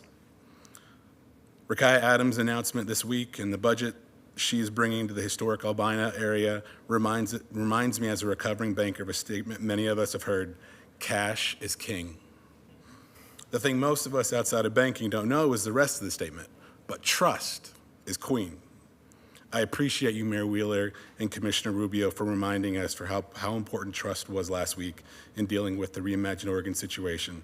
And we look forward to helping all of you build more of it within the community. Thank you. Great. Thank you for that, Stephen. Andrew Hone, President and CEO of the Portland Business Alliance, Greater Portland's Chamber of Commerce.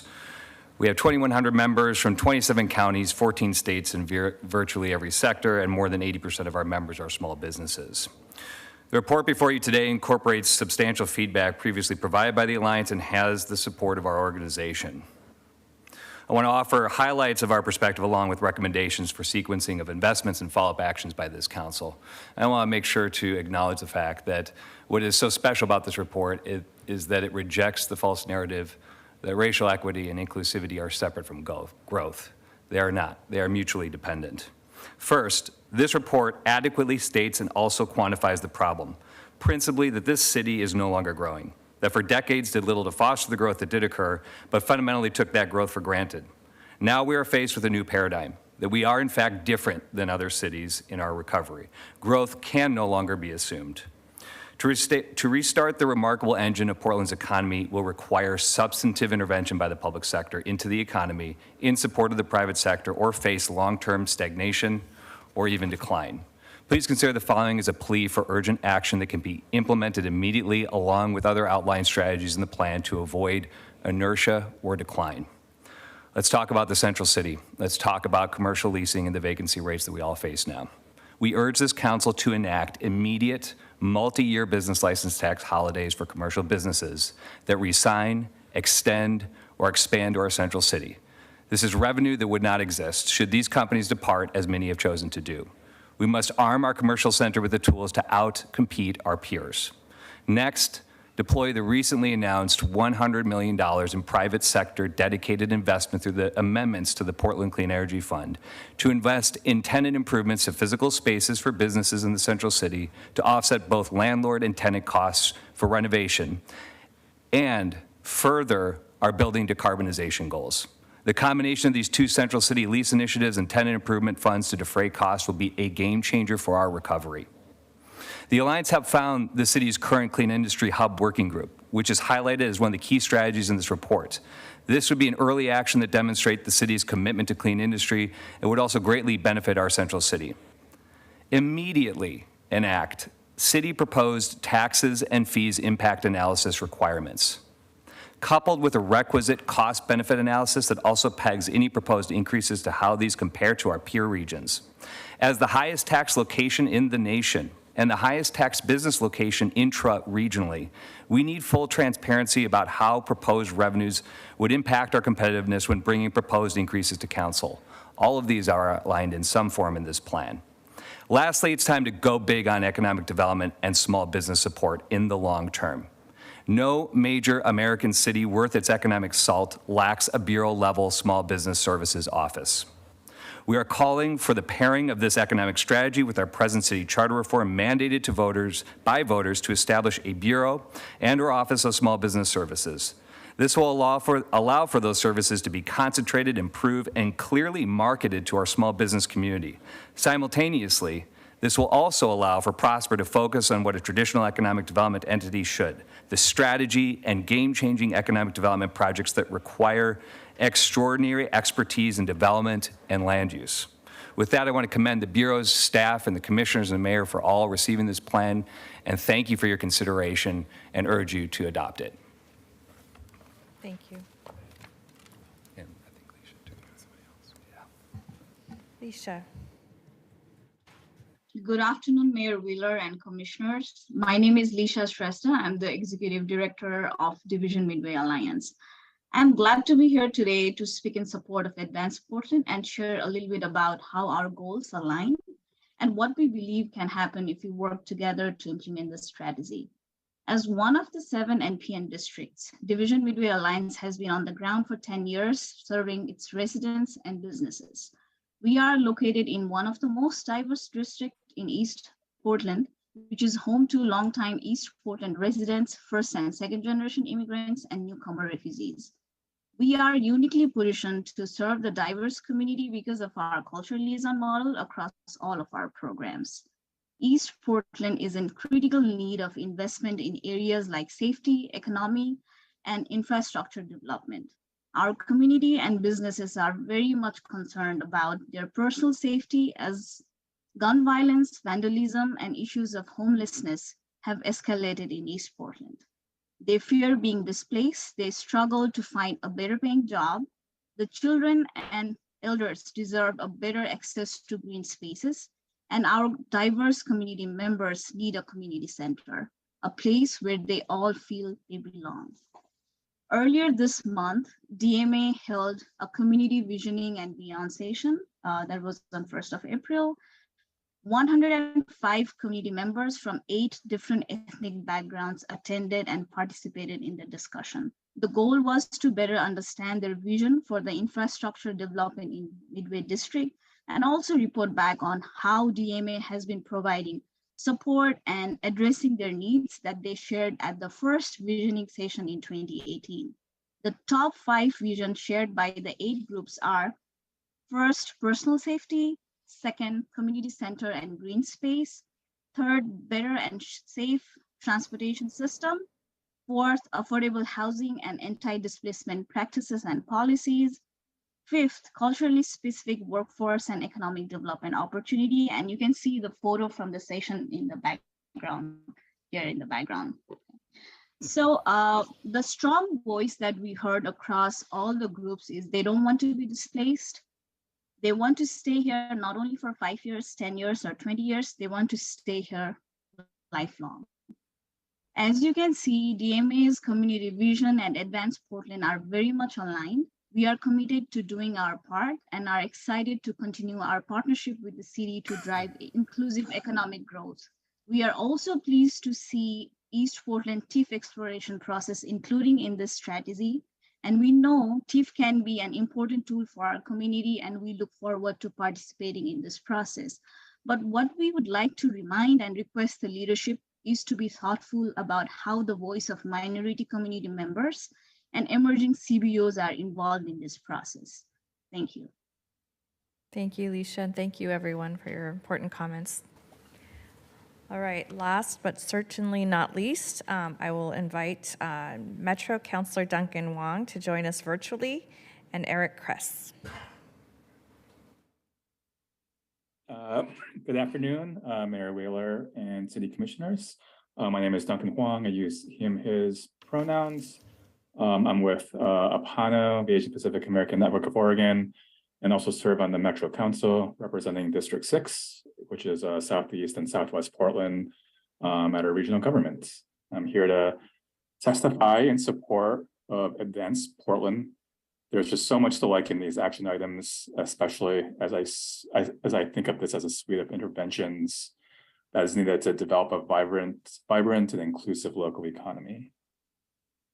At Metro, I have the great honor of co-chairing the planning process to bring a new high-capacity transit line to 82nd Avenue.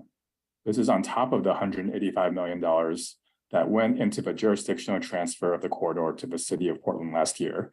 That's approximately $500 million of new infrastructure coming to the corridor to improve safety and transit.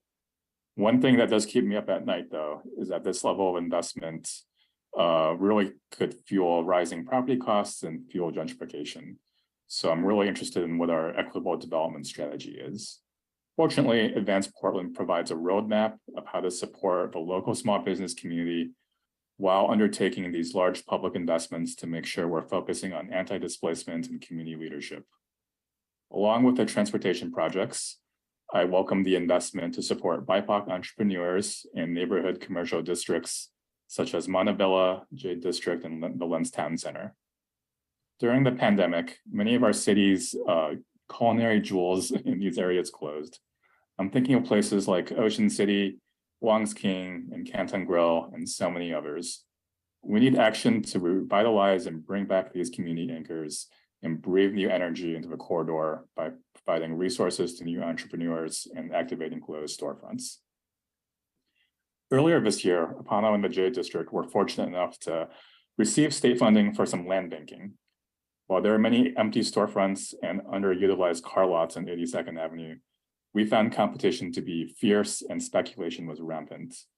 Apano was fortunate enough to acquire what was the Canton Grill at the corner of 82nd and Division at the intersection of two future high-capacity transit routes.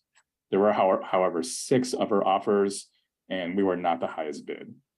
We were only selected because the previous owners knew of our work and wanted to leave a legacy of affordable commercial and housing. 82nd and East Portland as a whole needs dedicated resources for economic development and affordable housing. That's why I'm particularly interested in the East Portland TIF exploration conversation to support housing and economic development. How Advance Portland could lift up 82nd Avenue and East Portland is only part of the story. These same strategies are needed throughout our city and downtown. For these reasons, I urge you to adopt Advance Portland. Thank you so much. Thank you, Councilor. Thank you. Good afternoon, Commissioners, Mayor. My name's Eric Kress. My pronouns are he, him. I'm president of the Central East Side Industrial Council Board and president of Urban Development Partners, a housing developer based here in Portland. The Advance Portland Initiative provides a plan for recovery grounded in economic competitiveness, equity, and sustainability. This is the conversation we need to be having right now, and I'm fully in support of this plan. The plan specifically calls for enduring partnerships in its implementation. I want to emphasize that partnership with Portland's business associations, including the Central East Side Industrial Council, and how they are critical to the plan's success. As an example of the effectiveness of such collaboration, the CEIC was recently involved in a 90-day reset effort to clean and improve safety on our streets. Through an engagement with the mayor's office, we took learnings from Old Town and applied them to accelerate and improve on their 90-day reset. Our ESD, Central East Side Together, also took learnings from Downtown Clean and Safe. Small business owners, including Kim Malik, who was mentioned earlier, Bridget Blackburn, and Jason Bolt, as well as others who you may know, and neighborhood representatives coordinated directly with Captain Crooker and Officer Kinney to address crime in the district, leading to a significant positive shift. We coordinated with PMO and multiple other departments to great effect. And importantly, the chatter that this city does not listen to us died down as we worked together to deal with day-to-day danger and suffering on our streets. This was a big win for the city and for our district. There's much more work to do, but fundamentally, what our small businesses need from the city is a committed partnership to make the streets clean and safe for employees and residents. Now, switching gears, I'll put on my residential housing developer hat. This plan calls for us to address housing production across a continuum of affordability. Our region has seen that our public and private development community has been ready and willing to engage and deploy public money for the development of affordable housing. And you can rely on developers to engage as long as funds are available. The Advance Portland Call to Action also indicates that Portlanders are tax fatigued. So whereas public financed housing is an important safety net, it's a limited resource, so we must also engage the private markets to fund our housing infrastructure. Currently, we pay a Portland premium on money invested in our city. The permitting process is arduous and full of unknowns. If we are serious about a long-term solution, the city needs ambassadors like other cities who attract private investment and weigh in on housing policy. This will ultimately reduce the cost of capital and get us more bang for the buck from private investment. Finally, funders must regain confidence in our city leadership. Whether it's fair or not, when housing investors come to town, they judge our leadership on our city's future based on the condition of our city streets.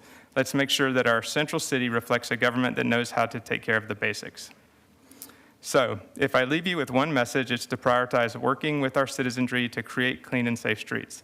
The small businesses whose identities are inextricably tied to this city are ready to roll up their sleeves. We only need to develop the confidence that we have your support through your words and actions. This plan is an important first step in that direction. Thank you for all the work that went into it, and thank you for the opportunity to speak today. Thank you so much. So Mayor, with that concludes our invited testimony. All right, very good. Before we jump into questions or comments, let's see, do we have any public testimony on this item, Keelan? No one signed up. All right, colleagues, any questions or comments you'd like to make at this particular juncture? I have a couple questions. Go ahead, Commissioner Gonzalez, and then Commissioner Maps next. For the Prosper Portland team, thank you for a comprehensive report here and plan. I'm going to echo some of our comments and questions that we had in private, just for the public.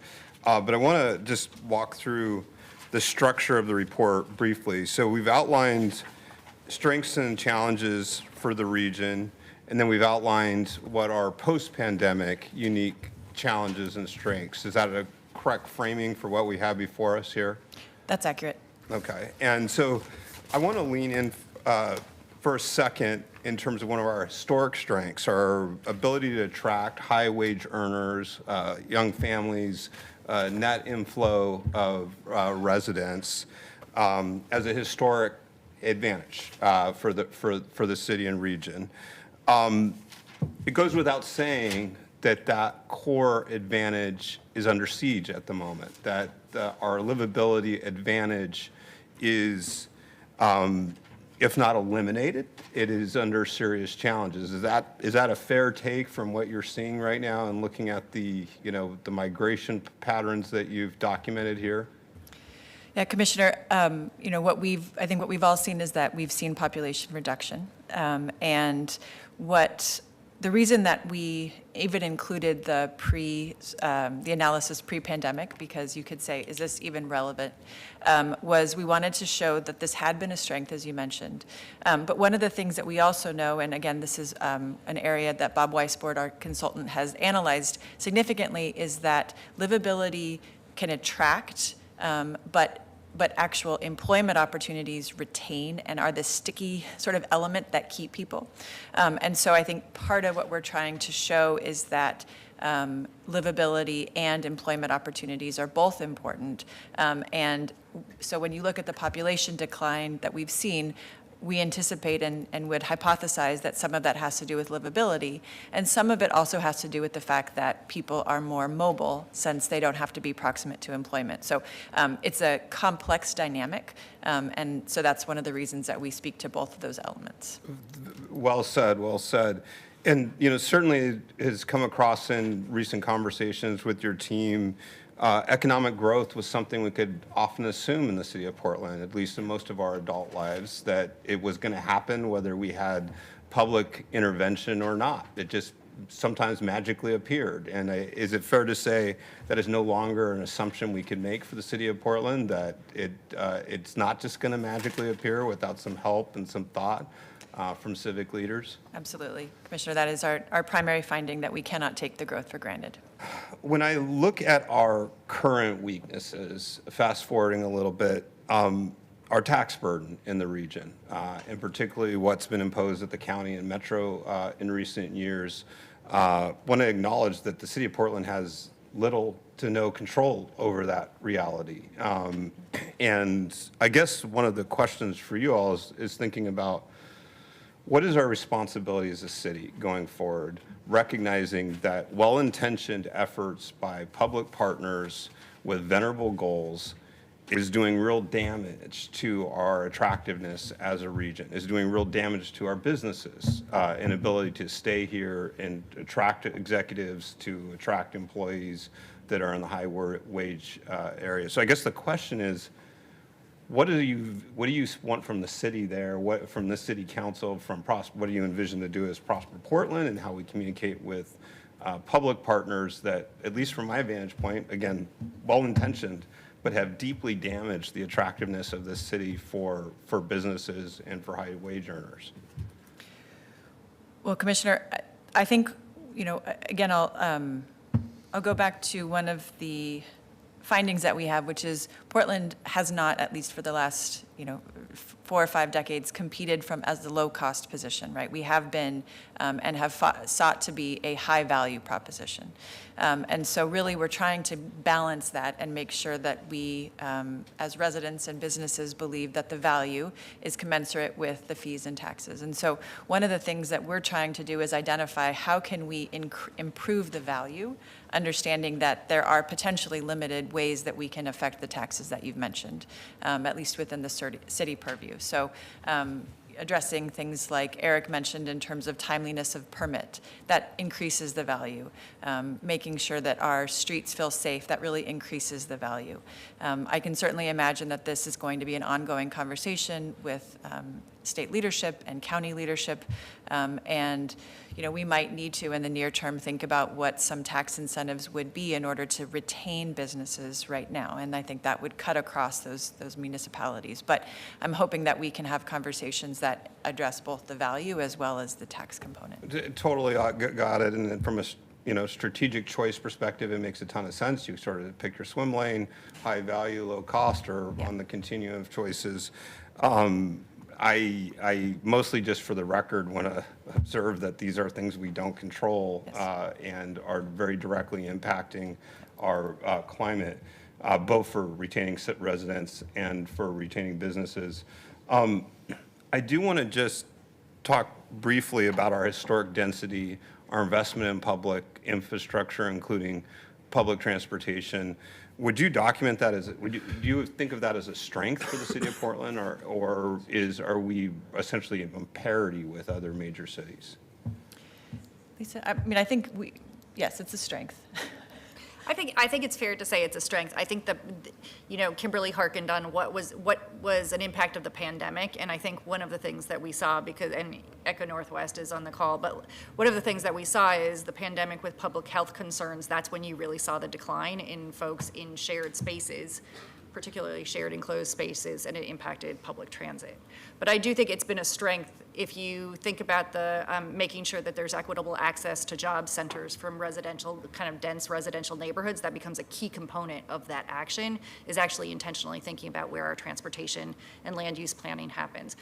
I do think there is an opportunity, I would say, as we think into the future, of really stabilizing and growing our business district capacity or kind of strength in those areas where we're thinking about long-range transportation planning and land use, and we haven't done that in the past. Let me rephrase the question one more time. So just looking at West Coast cities, would you rate our public transit on the high side, low side, medium side compared to San Francisco, Seattle, Los Angeles? I mean, where do we, or was that not necessarily part of the exercise? Certainly, as we define ourselves historically, we thought. I think we looked at the role within the region, and certainly within the region, we are the center of the transportation hub and transit hub, and so that has historically within the region been a significant competitive advantage for Portland versus some of our outer rim cities. And Eco Northwest has an analysis that we can share with you that did a regression analysis that suggested that those cities that had a higher use of transportation, and of transit, fared worse in terms of the pandemic, and we unfortunately are in that quadrant. And so we know that compared to cities nationally, that we do historically have had a higher transit ridership. So a historic strength turned to a weakness in the That's exactly pandemic, right. and Yes. it's a little bit TBD post-pandemic behaviors. Yeah. Got it. I would just make one last observation in being new to the city budget, really with a fresh set of eyes looking at both our strengths and weaknesses and how that might translate into economic development. An observation that comes through when we hear feedback from Main Street about dirty streets, the homeless crisis, and public safety. we have some structural weaknesses in our revenue sources in the city of Portland. We do not have a sustained model to finance public safety or transportation. It is an inherent weakness in our capabilities. And I am concerned as I think about how that translates into the core livabilities, the core economic development needs of the city. We hear about it all the time. We hear from businesses or residents a desire for those issues to be addressed. And I just would observe, we didn't create the structure, we inherited the structure, but I would submit that is a current weakness in our, as we confront the challenges of 2023 and going forward. We do not have a sustained mechanism to address those funding gaps. So I leave it out there. If you have comments on that, feel free to chime in. We can talk about TIFs and other things that might help fill the gap, but if you have comments, great. Otherwise, I'll turn over to my colleagues. Thank you, Commissioner. Very good. Commissioner Mapps. Thank you. I want to thank the mayor, Commissioner Rubio, Prosper, for the work they've done on this report. Also really appreciate all the public testimony that we had here. I've learned a lot, and I almost wish we had more time to digest this report because I think it's important, and I think it does point to a path forward. I also know it's late in the day, and we still have important issues on the table. So I'll try to be brief, but I want to touch on three things, and I'll give you a quick preview. I'd like to have a little bit of dialogue around your strategies for equitable wealth creation. You said something brave and unusual in this room, which I think deserves to be underscored, and that has to do with the role of anti-business sentiment and the impact it has on our economy. And I think it's worth saying that out loud and recognizing it. I think we're not going to be able to move forward until we actually just have that discussion. And then I have a set of questions about implementation and your 90-day plan. Let me start with your employment strategy or your equitable wealth creation strategy. And first I want to say I really appreciate Prosper for meeting with my office around this. We've already had some dialogue around strategies for promoting wealth creation in minority communities. I can see the ways in which your thinking has evolved since we've had that conversation. Really appreciate that. I still think we have some more work to do in this space, though. And maybe I'll make this a statement and you can respond to the statement. There's some good news in this report in the macro sense. I think if you take a look at the numbers you showed us, one of the things that we see is that over time, Portland is creating more high-wage jobs and fewer low-wage jobs. That's actually a trend that I think we all want to support and see continue. The challenge, especially around people of color, is increasingly people of color are represented in these low-wage jobs, especially $35,000 and below. Now, the strategies that were highlighted today to promote wealth creation amongst members of the BIPOC community talked about things like promoting BIPOC entrepreneurship, and I support that, and that'll definitely work. Supporting property ownership amongst people of color, both residential and commercial, and I'm certain that'll work. You also said something about charter reform. I didn't really understand what that bulletproof point was about, but we can get into that another day. However, I do think that, what we're really trying to do, if I understand your numbers correctly, are move BIPOC people who are basically earning $35,000 or less and move them into this other category where they're making $37,000 or more. And I'm not convinced that, telling that single mom who's making $35,000, well, you should start a business or buy residential or commercial real estate is really a meaningful strategy for moving these numbers. Instead, I think, if I understand the data that you're actually working with, our challenge is that increasingly people of color are caught in our low-wage industries here in Portland, food service industry and whatnot, whereas manufacturing, the building trades, tech are where the money is made. So I really hope that we can flesh out strategies for moving people, especially people of color, from the service sector into industries that just make more than $37,000 or $57,000. And I know you guys support that too. I just feel like that path is a little bit underexplored or under-articulated in your plan. I could leave that as a statement, or you guys can kind of respond if you want.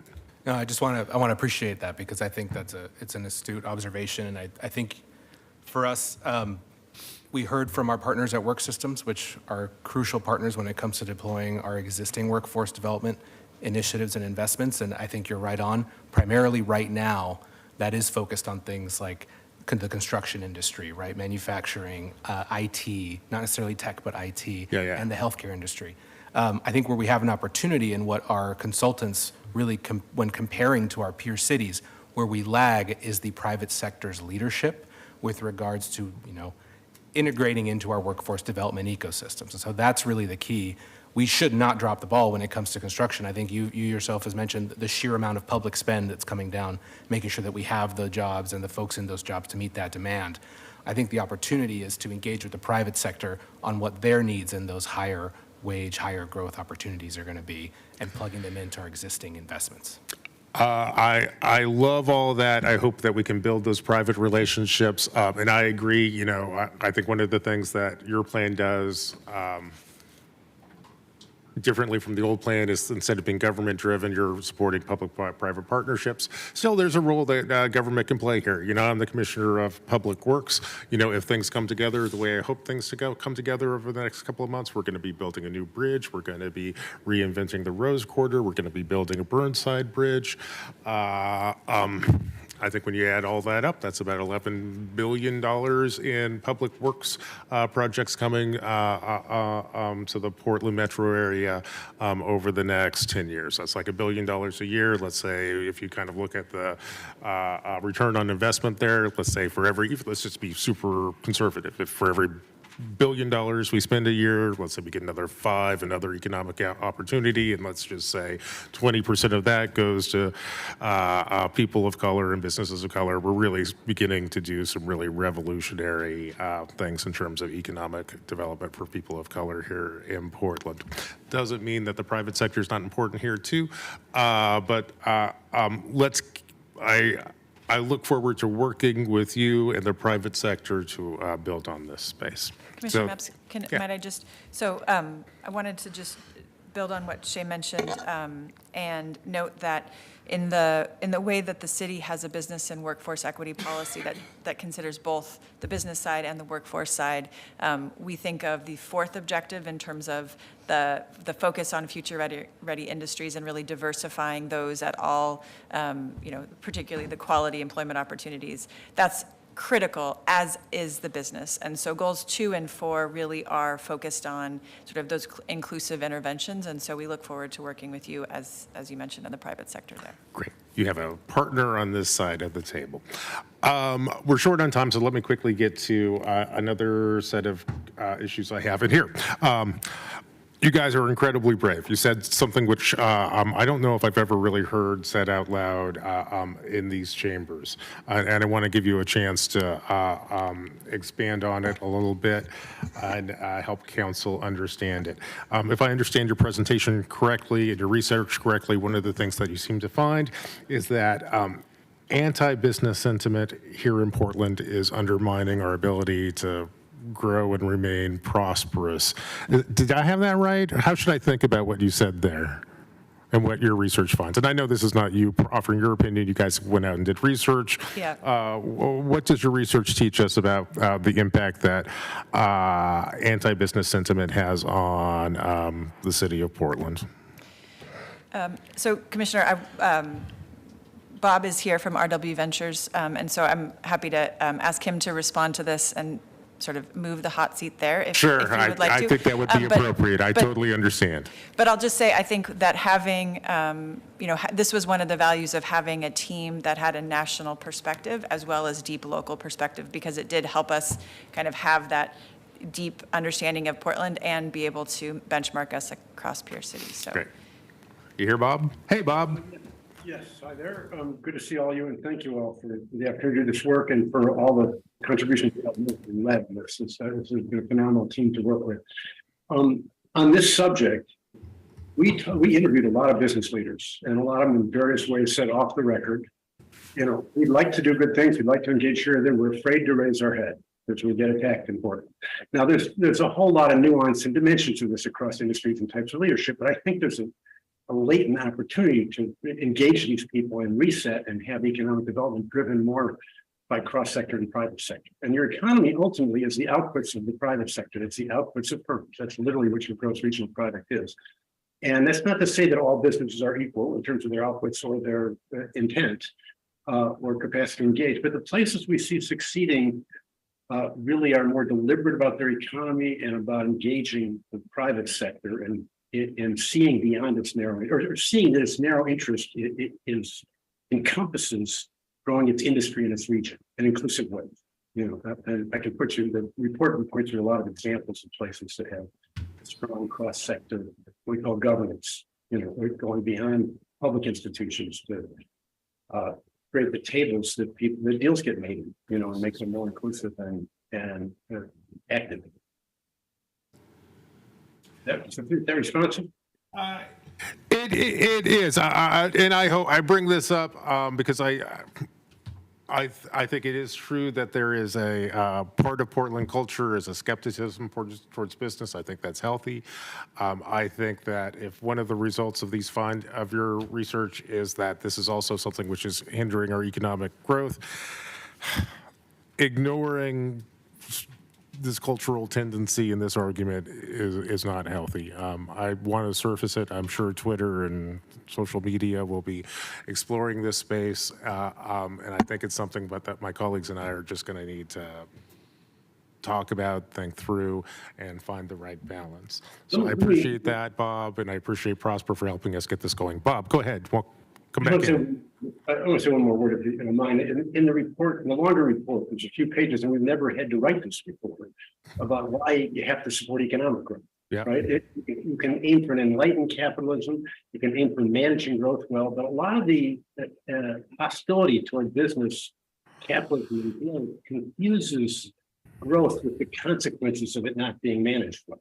Right? It is possible to grow your economy without growing your population, without driving up your affordability problems, without your homeless and your crime problems. I mean, all this is, you've kind of been on a leading edge of both of growth and of experiencing the problems of growth. But a lot of the anti-business stuff, from my point of view, is a mistaken equation of those results with business, as if any growth is bad, and that's clearly not the case. Bob, I'm glad you added that caveat because I agree with you. I think it's possible to be a town that's friendly to small business in particular, and also embracing of human beings. I will fully admit that we haven't always found that. We haven't always found the right balance there, but it's something that I strive to, and I'm pretty sure everybody else on this council strives to too. And I want to thank you, Bob, for underscoring this for Portland, a very delicate space. I think that the only way we can overcome our problems is to recognize them and talk them through. Let me ask, one more question back to the Prosper table. This has to do with implementation.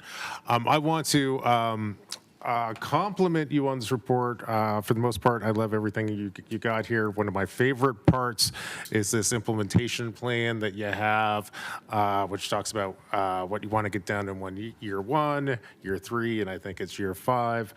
And then, frankly, I saw the ordinance, which has a 90-day implementation plan. And let's put it delicately, I didn't understand the relationship between your 1-year plans and what you're trying to do in the 90-day implementation.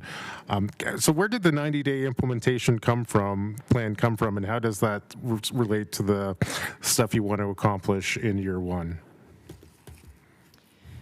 Well, Commissioner, I think one of the things that we heard in conversations with City Council was really this mantra of this plan cannot sit on the shelf.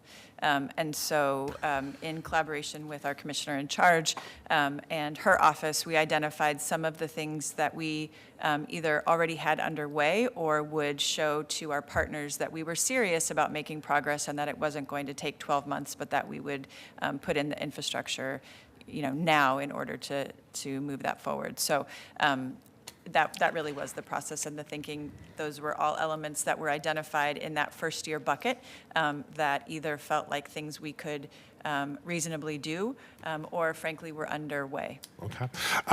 Thank you. And that resonates with my experience, certainly in the last year or so. 90-day plans have become very much in vogue here in Portland.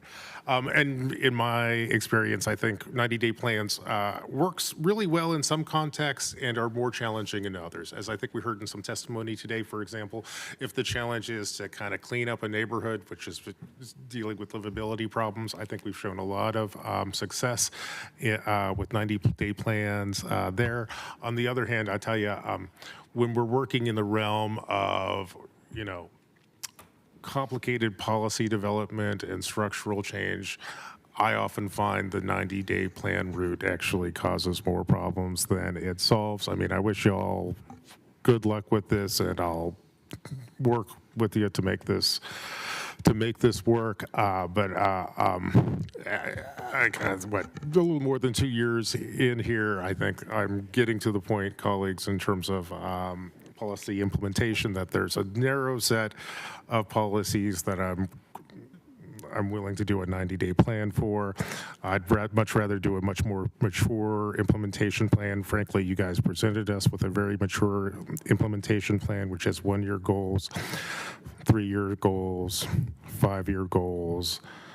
I don't really understand the value added of the 90-day implementation plan. In fact, I think it misses some important things that I hope you will also be working on over the next 3 months. But that is what that is. I really appreciate the dialogue, and I will turn the floor back to Mr. Mayor. Commissioner Ryan. Yes, Prosper Portland team, thank you. Thanks for your patience. I just have a few points when I was listening. These questions came up. I loved the way you were doing your metrics, growth in jobs. You're going to measure that, small business development. My question is, do you have the baselines for those? Okay, I couldn't see it because I didn't print out the report. So they were already up there? So we do have some of the baselines, and some of the methodology we are still working on. Okay. So that'll be something that we are quickly working towards. Thank you, Yes. because we all know that we it know doesn't we work can unless get you have them. baselines. Then you can't move the goalposts. That's right. Yeah. We know we can get them, but one of the things we want to do is make sure that we are comparing ourselves to peer cities. And so it's a little bit more complicated analysis. So we will bring that back to you, Commissioner, shortly. Okay. I brought this up when we met, and I can't help myself, but the highest housing level you had was, or the income level was 74,000, I think, 75,400. I still think we should consider that being higher, since you can't really even afford a home at that amount, so. Commissioner, we have a slide that speaks to that.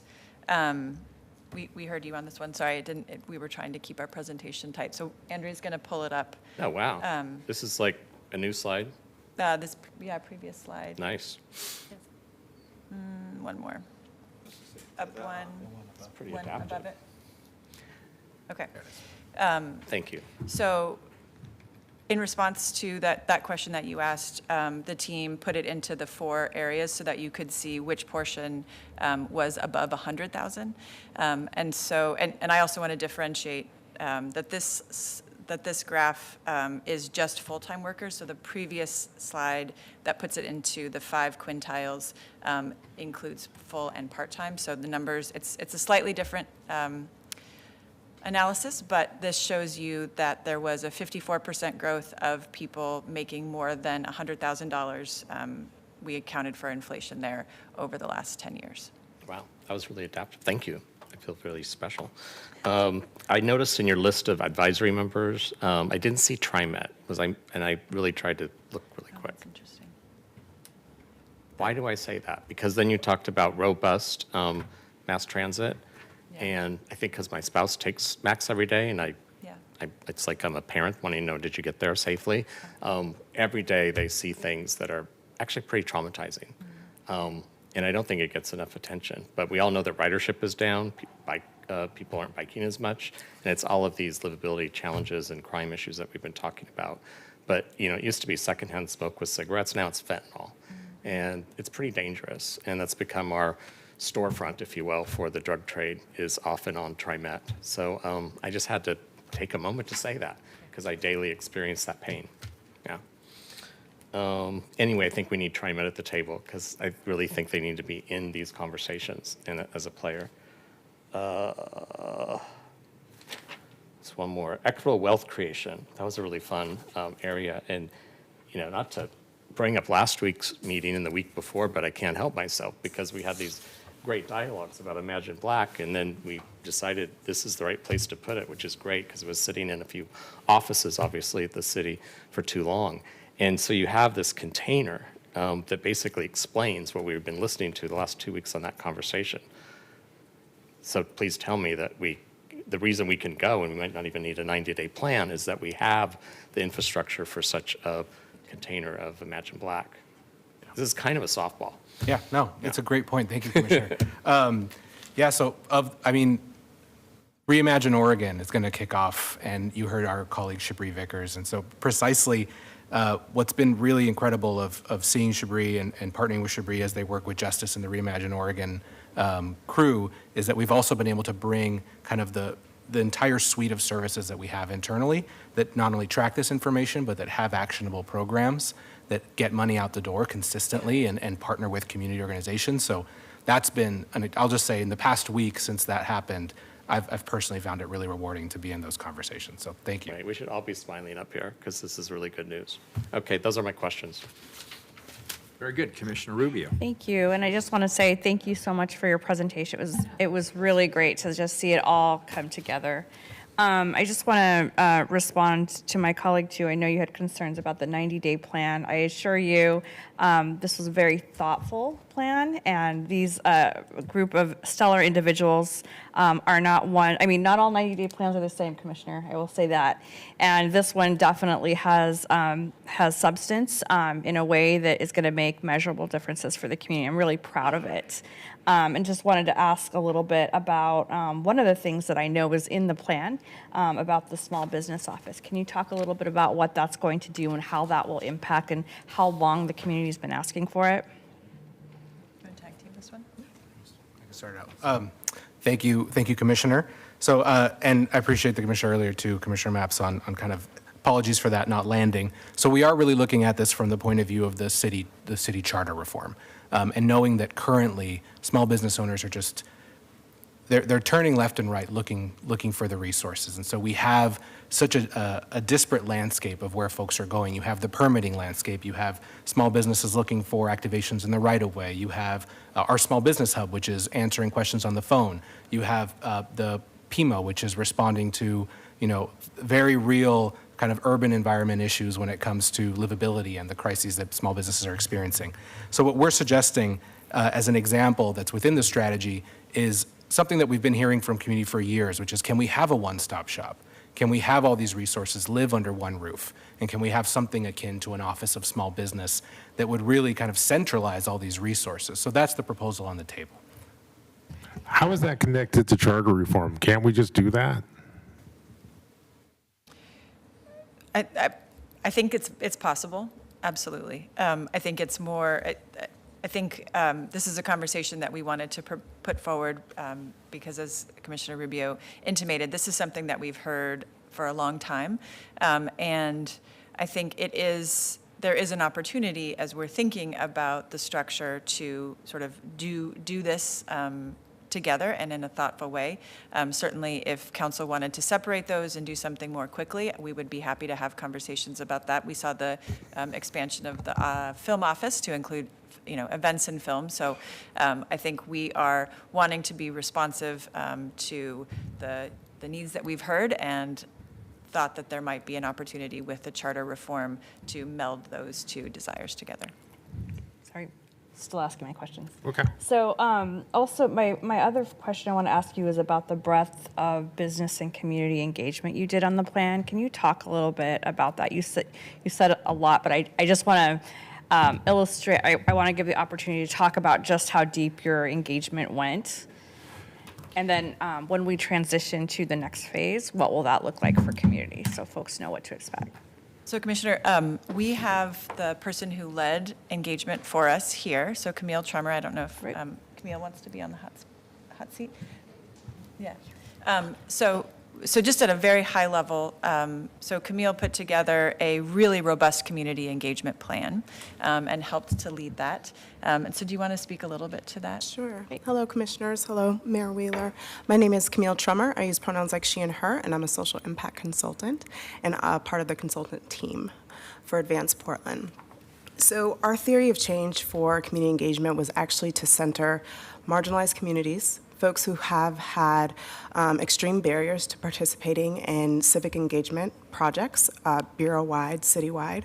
And so we really built out a framework set up to ensure that those folks had multiple entry points to contribute to Advance Portland through focus groups, stakeholder interviews, a online open house survey, as well as one-on-one kind of conversations. And so the work that I set out to do was really to identify new voices that we could bring to the table. Young professionals, queer folks, Black folks, Native and urban Indigenous folks. So folks that really have had challenges with understanding what economic development means for them and how a strategy like this could impact them in the future and currently. So our engagement was robust. It started off right after we kind of kicked off the project, setting the tone and inviting folks into the conversation and really exploring ways that we could meet them where they were at in terms of engagement, but also honoring the history and the context that they have found themselves in, which is coming to folks late in the process. We tried to mitigate that and avoid that in every opportunity possible. Also going to coalitions, neighborhood associations, folks that are tangentially kind of adjacent to this work, but still we wanted to center their insights or at least give them the opportunity to hear how the strategy and the trajectory of the strategy was lining up. So from my vantage point, engagement felt authentic.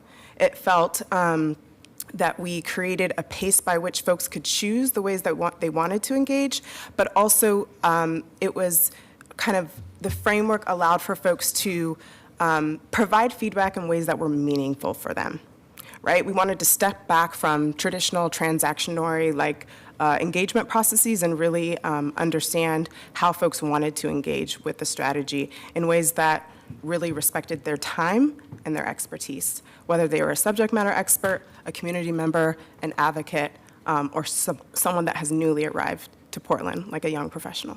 Great, thank you. And what about the business community as well?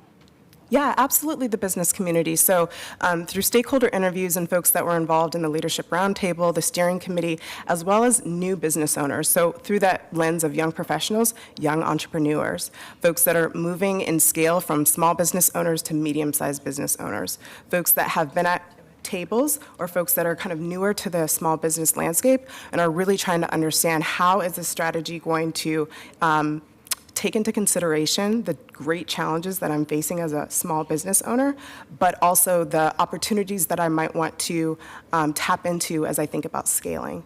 So there was a centerpiece and many tables by which business owners in the business community, advocates, folks a part of coalitions, BBPDX, right, could figure out the ways that they could contribute to this engagement process that really centered their needs, if that makes sense. Thank you. I just want to add something, and thank you, Camille, both for your work and for this really great summary.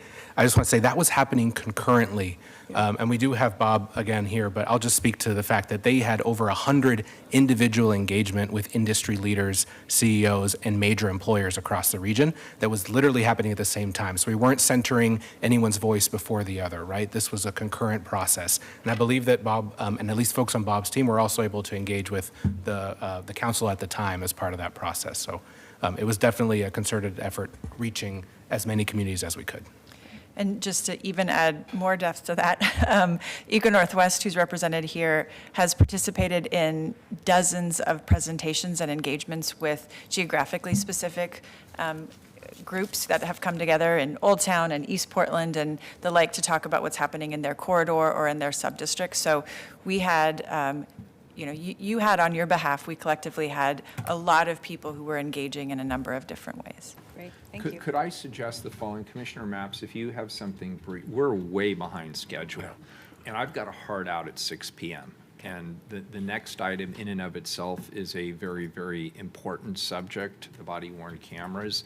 So I don't mean to shut down the conversation. It's an outstanding conversation, but I think we're close to having to move on. Absolutely. Can I just, give me 20 Yeah, seconds? you bet, of course. I just wanted to circle back and underscore and support Commissioner Rubio's drive and instinct to create a small business office. I don't think we need to wait for the charter reform process to get that done. I know this budget that the mayor's working on as we speak is tight. There's probably not money in it right now. However, if Commissioner Rubio and the mayor wanted to put a budget note in the budget that we'll see next week saying we should work towards having a office of small business in the year after next, I would provide a third vote to support that budget amendment and we could move along. And that's all I got. We don't have to respond to that today. It's just something we can talk about. Very good. And colleagues, I've deferred to you, which is the right thing for me to do as presiding officer. I do have some comments, but I'll make them in my close. I'll just combine them. Please call the roll. Ryan. Okay. Thank you, Director Branham. All the people that testified earlier that I'm sure are home by now, enjoying this nice day. The adoption of this Prosper Portland Inclusive Economic Growth Plan that we just heard is really a pivotal moment. It was really a great conversation. It's the reason why this went over. It's also the Inclusive Economic Growth Strategy provides such a smart roadmap. It's very strategic, and it addresses the disparities that have always plagued our city from the beginning. A good example of concrete action in the plan includes the access to capital and technical assistance for minority-owned and women-owned businesses. I so look forward to hearing more about mentorships. I think it's all about mentorships. When you're not from a family that has that type of culture, just like when we looked at why people weren't going to college, if they didn't belong to a family that had a college-going culture, it was difficult to do that without mentorship. It's the same thing when you're trying to learn how to be an entrepreneur. So we have some really jewels in this city that can provide that. You know that. Sam Miller, if you're watching, I have a feeling you're watching this because you love this kind of stuff. People like him. So I just hope to hear more and more about those relationships when you come back. I have other things here that don't need to be said because we are so over time.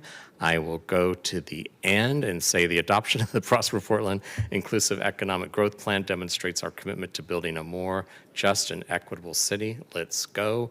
We have 90 days to provide a more detailed implementation plan, and I accept the report. Gonzalez. Thanks for the comprehensive work. I vote aye and accept the report. Maps. I accept the report. I vote aye. Rubio. I just want to thank Director Branham and the incredible staff at Prosper, including Shay, Lisa, Robert, Pam, Andrea, Roger, and Sarah for all your hard work and dedication in putting this strategy together. And I also wanted to thank the consulting team, Bob Westboard, Rod Miller, and Camille Trumer, Tyle Bump, and Mike Wilkerson. And finally, I want to thank you, Mayor Wheeler, who along with your team, you supported this important endeavor from the start, and that I appreciate your desire for our city to reach its fullest potential. I'm happy to vote aye. Wheeler. Thank you, Commissioner Rubio, and right back at you.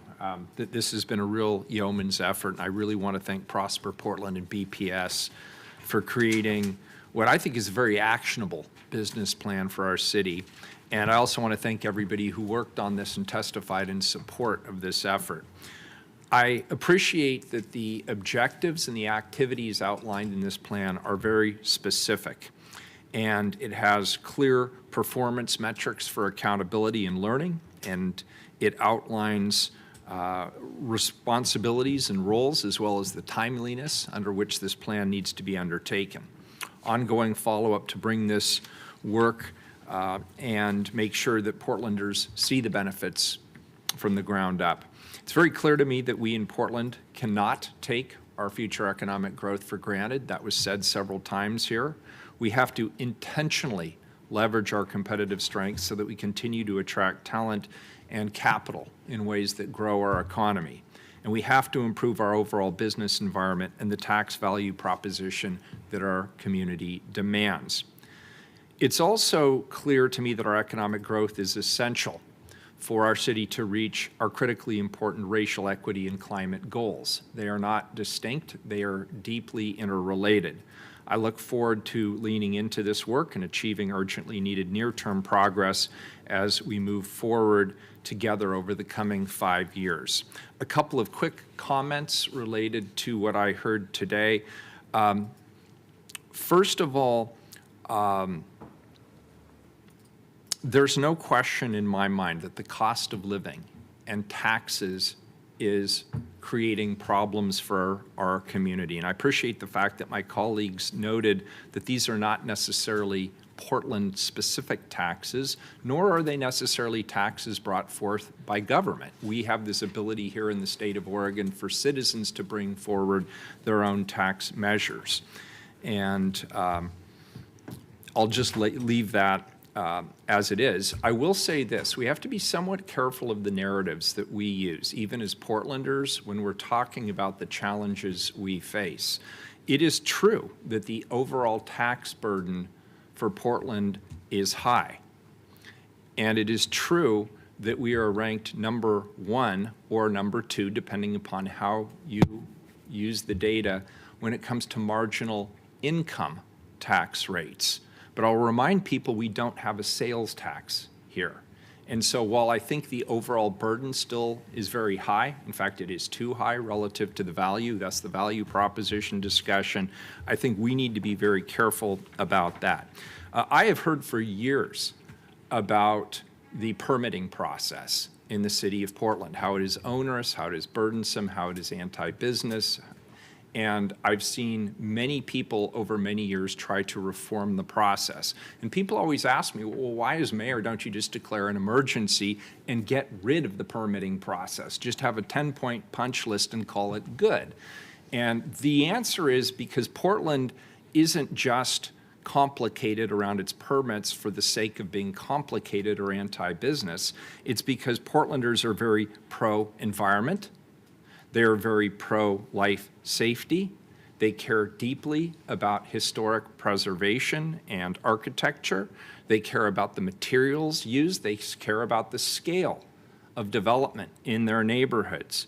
And they care about public spaces and other items. And so all of those things, when you overlay them, add to the complexity of the permitting situation. And that's why it's so hard for commissioners to reform the permitting process. Now, there's a lot of good work happening here on the dais amongst my colleagues to improve that, but I just want to be clear, sometimes our narrative forgets the nuance. And the nuance, when you think about environment, when you think about historical preservation, when you think about scale, when you think about public access to spaces, those aren't negative things. Those are very pro-Portland values that make our city unique. So on one hand, yes, we're trying to simplify, streamline, and reduce the hassle factor in the cost of permitting, but keep in mind what it is we are trading off in the process. That's why it is complicated, and that's why as we talk about these things, we need to remember that. The clusters, I really appreciate the work that was done here by Prosper and BPS and others around the clusters. The athletic and outdoor industry cluster is one that I care deeply about. It's one that my administration is pushing forward on aggressively. I think that is an area of great potential economic opportunity for our city.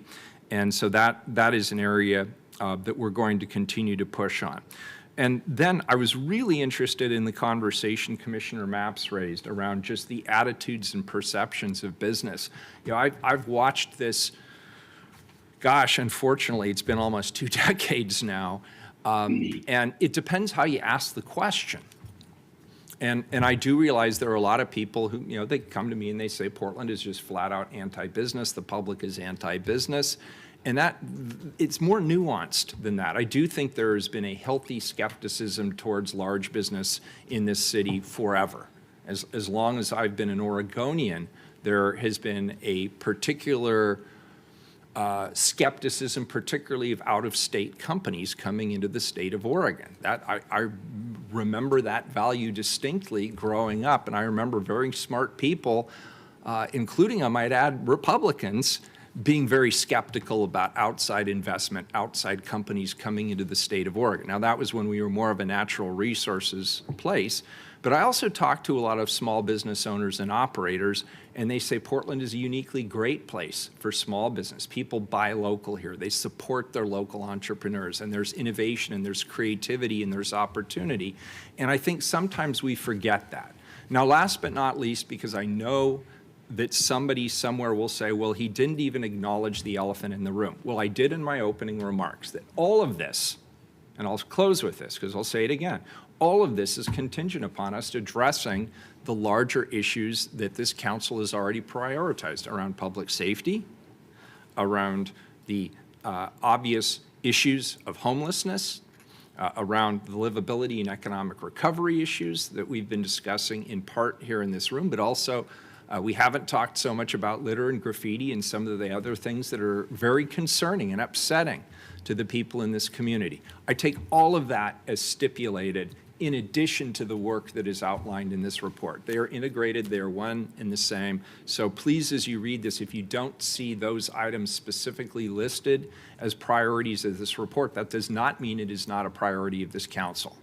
Those issues absolutely are stated and clear priorities of the council.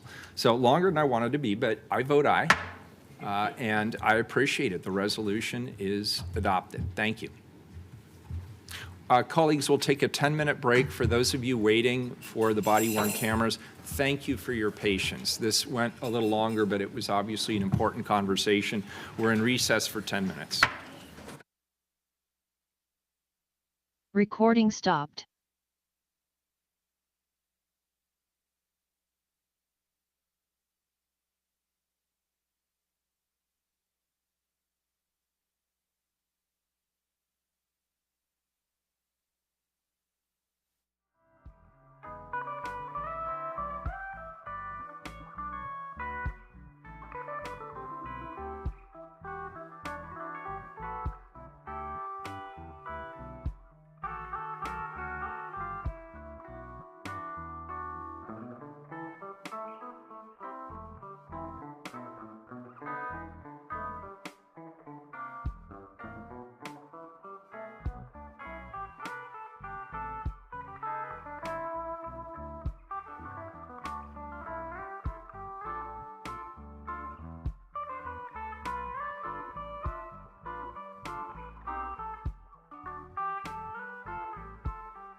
Authorize a letter of agreement with the Portland Police Association and the Portland Police Command Officers Association to adopt a body-worn camera policy for the Portland Police Bureau. Colleagues, today is a historic day for our city.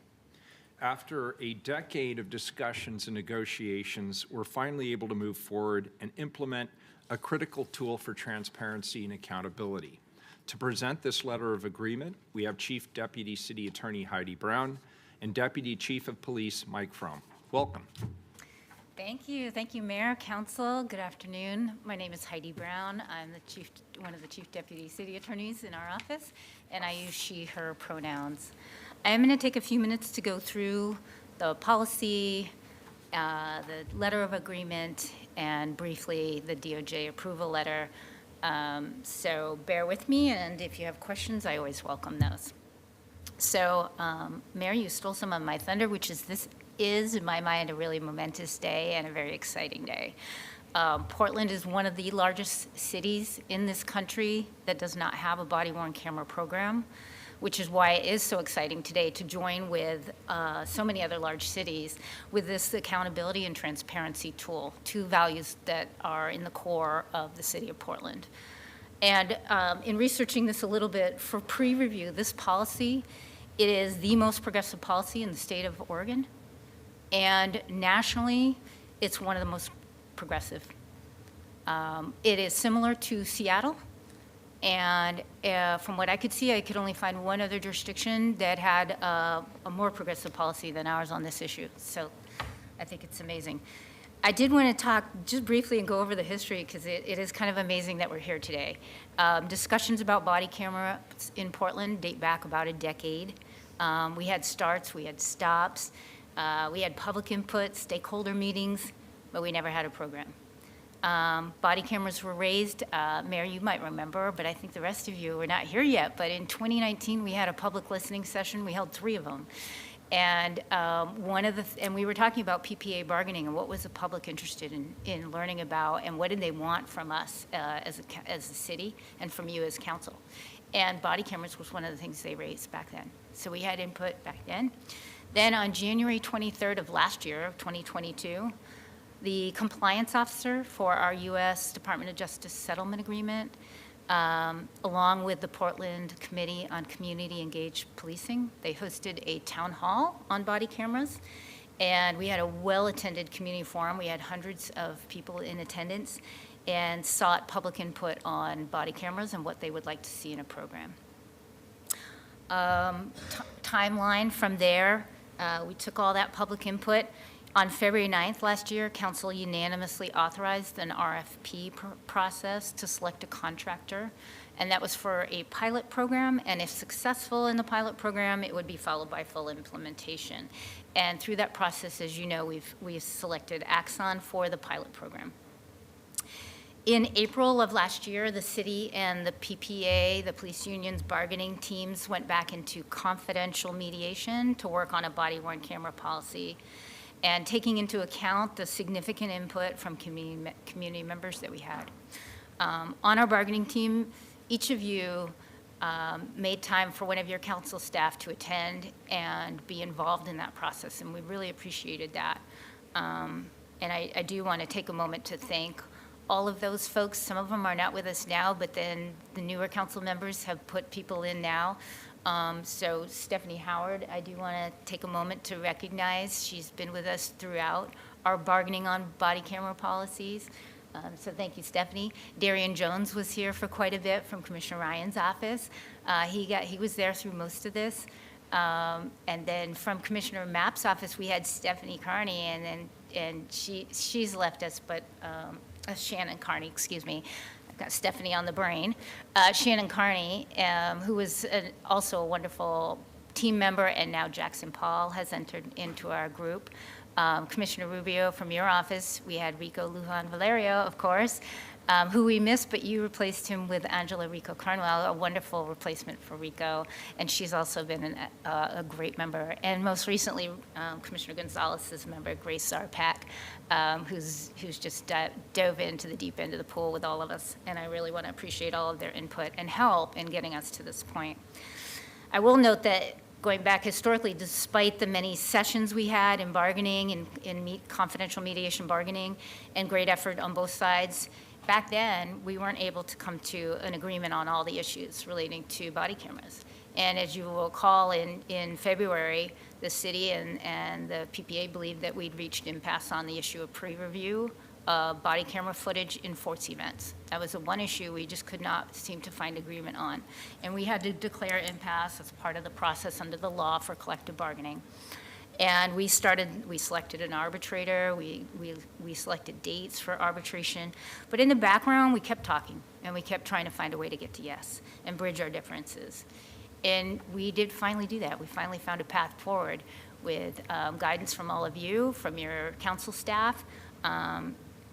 But we still needed the Department of Justice approval. Then both the city and the police union worked closely with our DOJ counterparts, making changes, making compromises. And that work, those compromises and changes are encapsulated in this policy that's before you today. So what is in this body camera policy? I'm going to hit the highlights for you and happy to answer any questions, of course. I want to note what we started it with, the purpose of the policy. In this, we acknowledge that body cameras are an accountability tool that can enhance transparency and understanding of interactions between officers and the public. They help, we acknowledge as well, they help police in building and maintaining public trust. I think that's a real interest of ours. And that was encapsulated in the policy itself right at the start. Who wears them? All on-duty sworn members in uniform assignment who are displaying a badge, who take part in CERT, patrol, traffic, public order event operations, and special duty work.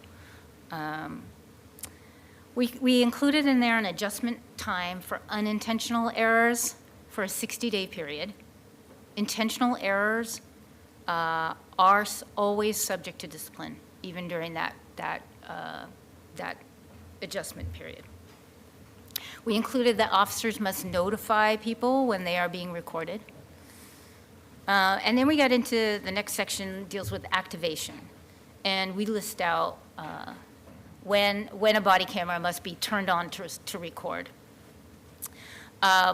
We've included in there, I guess one of the benefits of coming late to body cameras is that there's a lot of new technology out there, which is pretty neat. And one of the things is this automatic activation of the cameras. And so we have 3 instances where we've agreed that the cameras will just automatically turn on. When an officer turns on their overhead lights, that will start the cameras. When an officer takes out their taser, that will activate the camera. And third, when an officer draws their firearm, that will activate the camera. So automatically in those instances. Next, we got into when does the officer manually need to turn it on? So when they're dispatched to a call, they're required to turn it on. Second, when engaging with the public during a protest, they're required to turn it on, provided that it's allowed by law. When pulling someone over in their car or stopping a pedestrian, they're required to turn it on. When asking for consent to search or attempting to do a search, they turn it on. During certain custodial interviews of juveniles, they turn it on. And lastly, when the member develops reasonable suspicion or probable cause that a crime or violation either has occurred, is occurring, or will occur, they are required to turn it on. And that last aspect of the policy, when they have to turn it on, that's required by the state law on body cameras. So that language is pulled directly from state law. We have exceptions. We have times when an officer may mute or deactivate their camera. In particular, they have to deactivate their camera when they're interviewing a sexual assault victim, unless the victim consents and wants to have it turned on, and when in a medical facility. We next address when they stop recording. When they're done having contact with a person or participating in a call, the recording ends. We address the upload and the storage of footage. This was another issue the public had a lot of interest in. We said on the upload, it's at the end of the shift. For a use of deadly force incident, the supervisor will come and take control of the body camera, and then they will deal with ensuring that it gets to homicide detectives or wherever it's needed to get uploaded. On storage, we made it very clear in this policy that we do not allow for tampering with, for manipulating or altering content, or deleting recordings. Frankly, the camera itself, you cannot do it. It physically isn't possible on that camera. In addition, what's I think another piece that we heard from the public that was important to them, and then I think important to you as well, was that the access to the body camera footage creates an audit trail.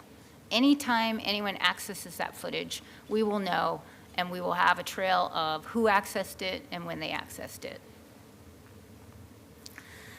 Review of body camera recordings. This was one of the biggest issues that we faced, and it was the last issue remaining that we had such a hard time getting to, and why I'm really excited that we're here.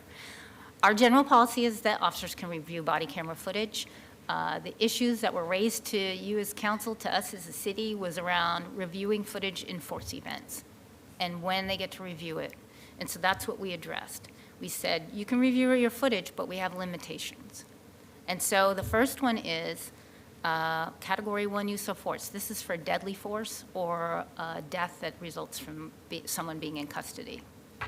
I want to just remind folks that we do have other directives at the Portland Police Bureau that also are in play and continue to be in effect in accompaniment with this new body camera policy. So involved officers are directed not to talk about the matter. That's already required.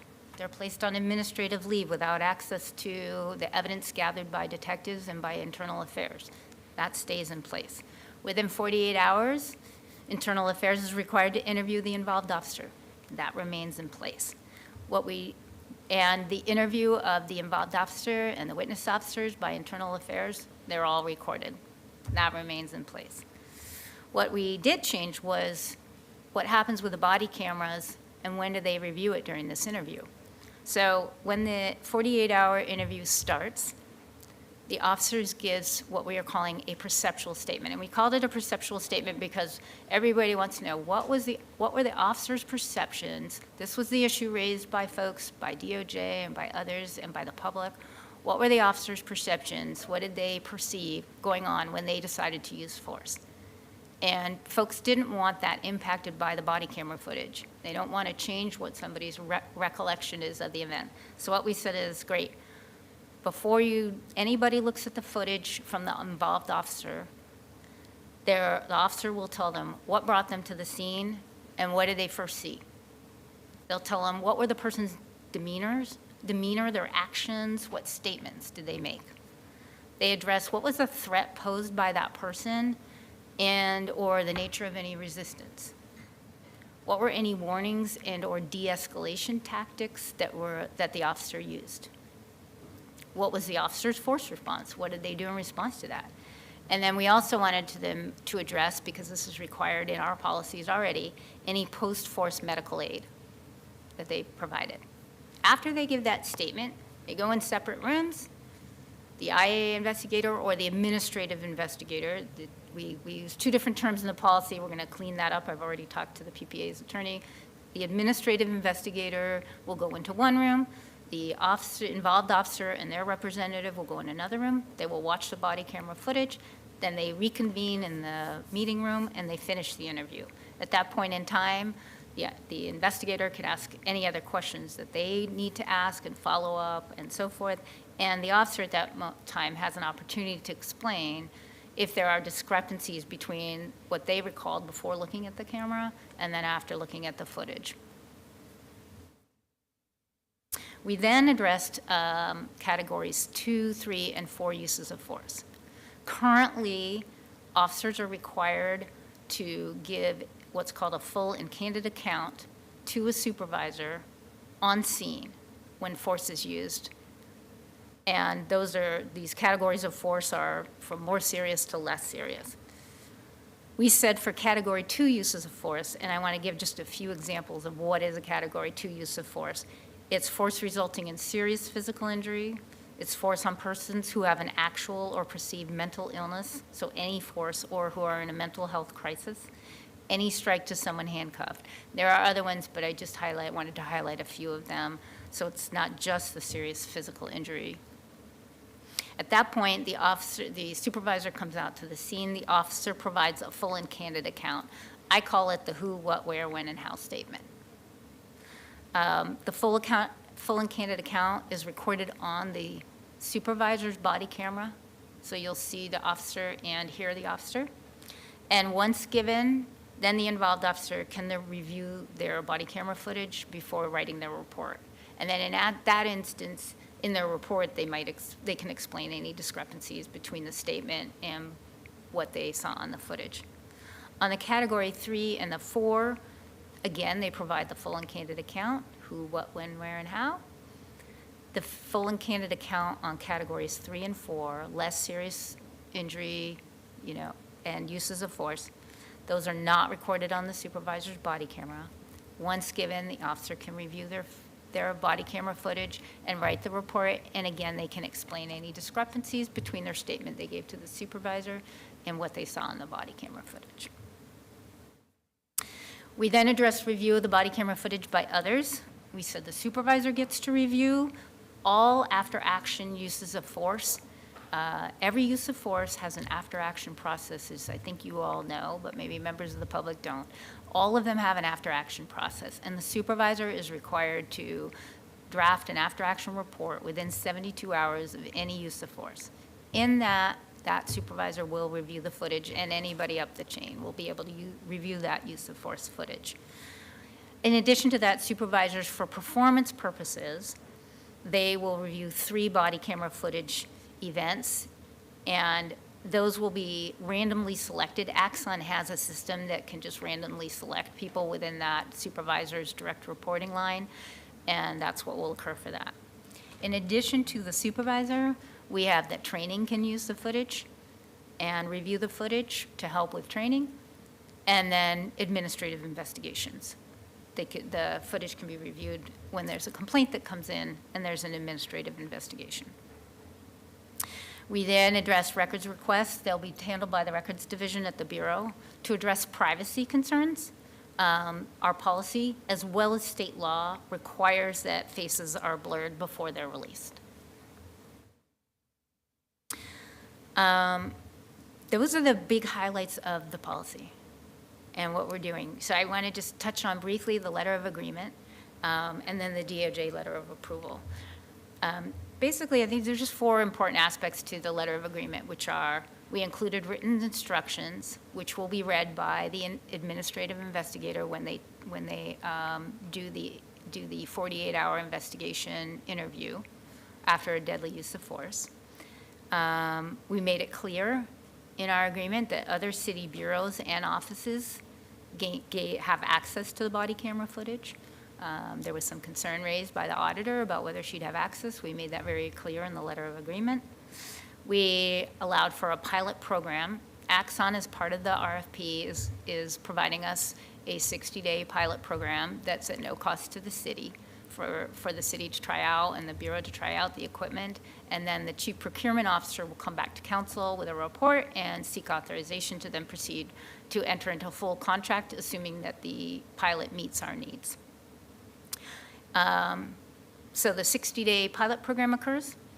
Then at the end of that, the city and PPA shall meet and discuss if there are any mutually agreeable modifications to the policy. And if there are no modifications, then the policy goes into effect as written. We agreed that either party may reopen the body camera policy in successor bargaining.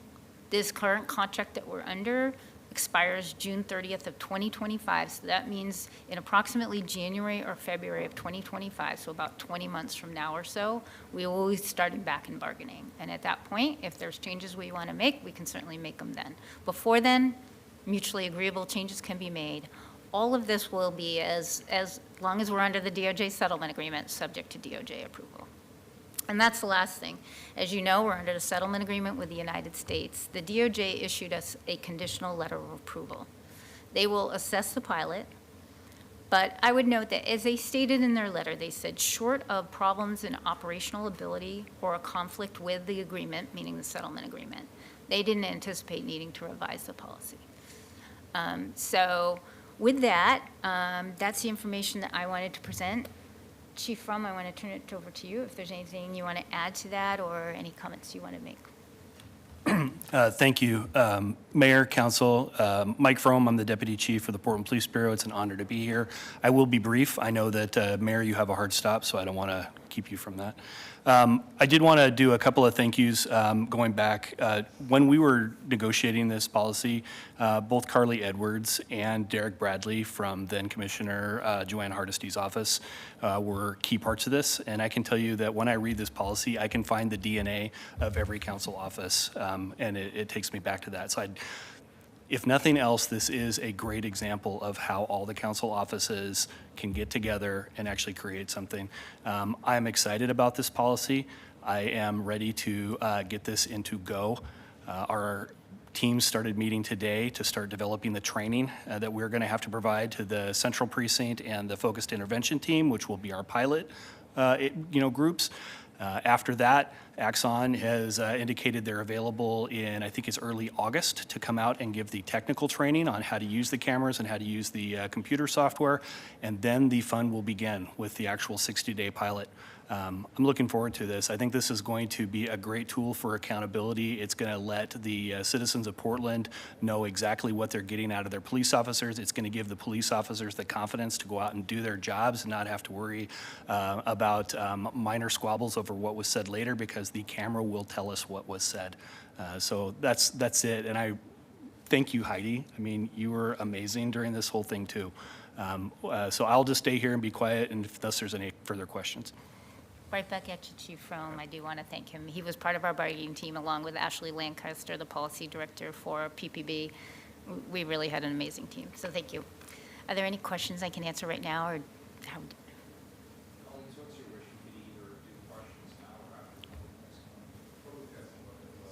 Wonderful. I'm sorry that this got delayed. We'll request 2 minutes each. I will not be looking about it. Try and stay within 2 minutes.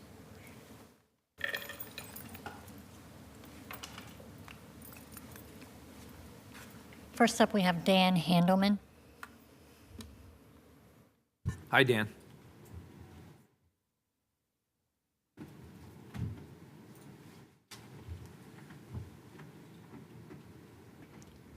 Dan, you're muted. It's not saying anything. Yeah, it took a while for Zoom to get me as a panelist. Thank you. Good afternoon, Mayor Wheeler and Commissioners. I'm Dan Handelman. I use he, him pronouns. I'm with the group Portland Cop Watch. Portland Cop Watch applauds the city and police associations coming to an agreement about body cameras without going into arbitration. We're also generally optimistic that the police seem to have agreed that getting an officer's initial statement before they watch footage is crucial to meet the constitutional standards of Graham v. Connor. No 20/20 hindsight. We're deeply concerned, though, about potential loopholes that can make the new policy irrelevant. We have questions about the substance of the policy around lower level force and are extremely disappointed in the process. While it's true the involved officer won't be able to look at their own body camera footage before the interview, investigators won't be able to look at it either. Perhaps this has prevented investigators from asking biased or leading questions. However, we understand investigators usually talk to everyone except the involved officers first anyway. The letter of agreement goes out of its way to assure officers they won't be disciplined if their statement doesn't match what's on the recording, because the city would have to prove they were lying as opposed to just misremembering. We've heard speculation that the officer might be able to look at witness officer footage before giving their statement, but the policy says involved members shall only view recordings provided for in the section. However, this policy only addresses body-worn cameras, and there was a case in recent years where third-party footage was shared with every officer in the Bureau during the investigation. We should think that third-party footage should also be banned in this directive, even though it's not about body cams. We're glad that our directive's restriction, our pre-reviewing, applies to Category 2 force, but the Level 3 and 4 force, where that's not recorded, if the supervisor discovers the force is actually more serious, then they have to record it. So we're wondering if Axon provided a time machine so that the supervisor can go back and record what they've already missed, because that is not possible. This is a very badly written part of this policy and needs to be revisited. We appreciate the DOJ has reserved their right to disapprove of the policy, but excuse my language, we hope to HE double toothpicks there's not another officer-involved shooting in the next 60 days policy. Maybe it should last longer. Can I add one more thing, Mr. Mayor? Go ahead, Dan. Thank you. We're also very concerned the city's efforts to carve out a small exception to the state's anti-spying law in SB 614, which is now passed the Senate but not in the House, which will make the law moot when officers use body cameras. Thank you. Thanks, Dan. Next up, we have Mark Porras. Hi, Mark. Hello, Mayor and Commissioners. I'm Mark Porras. I use he, him pronouns, and I'm with the group Portland Cop Watch. Regarding the process, Portland Cop Watch has been concerned all along that the negotiations with Portland Police Association over a piece of equipment which can be used for surveillance and prosecution of community members have excluded the public. Body-worn cameras affect officers' working conditions in that they should be able to have private conversations with loved ones and use the restroom without being recorded. Those concepts are covered in this policy and are reasonable, assuming they're not abused to avoid recording actual police work. The rest of this policy should be up to our elected leadership and should follow the demands of the community. The Bureau's procedure for taking public input on policies has been for 9 years to put out a first draft for review, take that input, then put out a second draft. This policy, however, came with a warning that due to legal issues, the public only had one chance to weigh in. Even worse, PPB's automatic email system for directives stopped working in January, and we didn't find this posting until March 25th, over 3 weeks into the review period and less than a week before comments were due. PPB said there was a lot of previous public input into this policy. That's true, but none of it addressed the actual draft being proposed. For the section about pre-review you're considering today, this is the first time the public has had a chance to see it and make comments. Unsurprisingly, the Bureau made few tweaks to the policy, which was posted in March, but didn't really address most of the substantive issues we raised in our 3-page analysis. Here are some of the outstanding issues Council should consider before finalizing this policy. Number one, to protect the integrity of the criminal investigation, homicide detectives are not allowed to review interviews by administrative investigators involving compelled testimony. It should be made clear how that will be achieved. The broad policy goals and other aspects of the directive emphasize the use of footage for prosecuting community members. This should not be listed or prioritized if the body cameras are, as promised, accountability tools. The directive indicates that there may be times it's appropriate for officers to record attorney-client conversations, but gives no example why that would be allowed or legal. 4, it's extremely unclear why the Public Safety Division gets to decide whether or not footage may or may not have been accidentally recorded, can be deleted. And we want to leave you with this one because it's very important, and we did hear Deputy City Attorney Brown touch on it. The general policy contemplates that administrative investigators might not be from internal affairs in section 11.5. The new policy language explicitly names internal affairs over and over. This could hamper the ability of the IPR or the new oversight board conducting investigations, and we do look forward to seeing the corrected policy. Thank you for your time. Thank you, Mark. Next up, we have Eben Hoffer. Hello. For the record, my name is Eben Hoffer. I am a member of the Mental Health Alliance, but today I'm speaking in my individual capacity. I want to draw attention to a couple of issues here that we are concerned about. The first one is about, or rather that I'm concerned about, the first one is about auditability. This system that's being set up here prescribes PPB from engaging in any kind of overall review of non-force behavior from officers.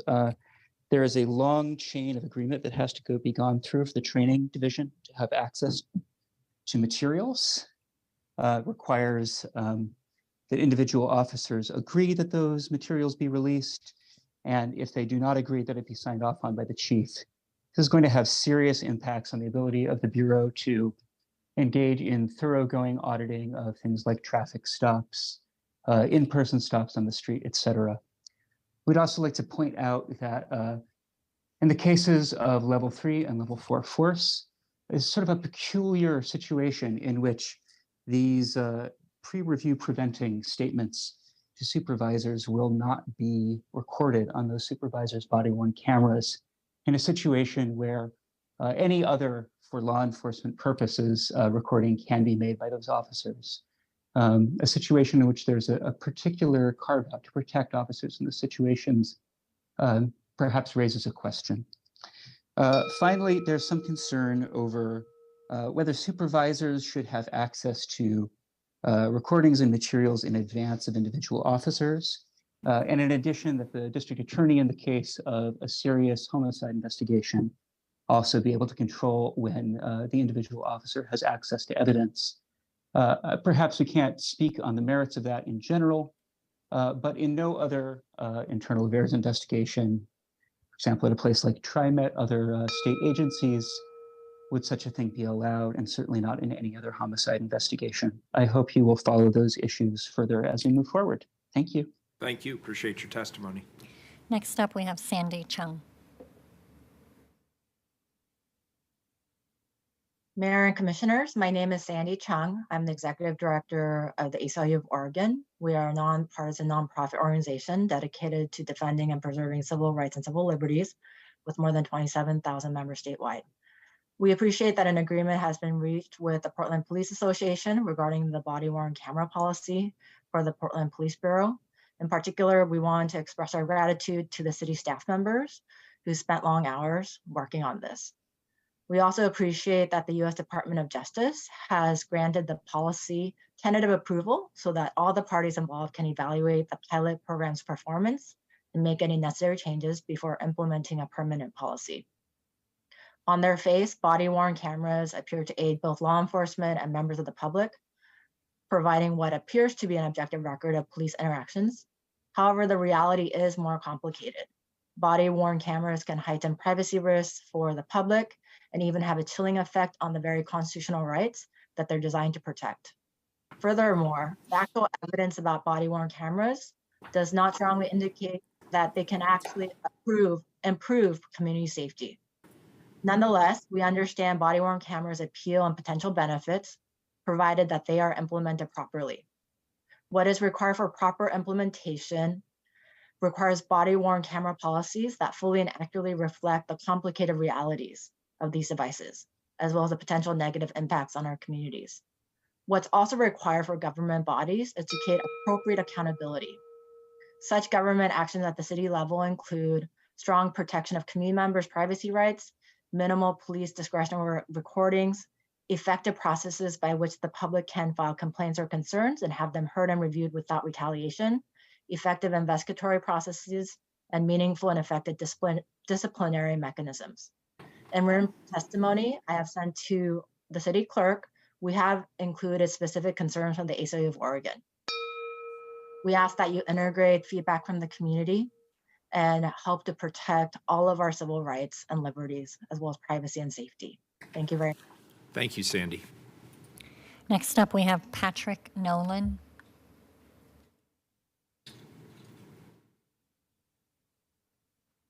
Welcome, Patrick. Thanks for being here.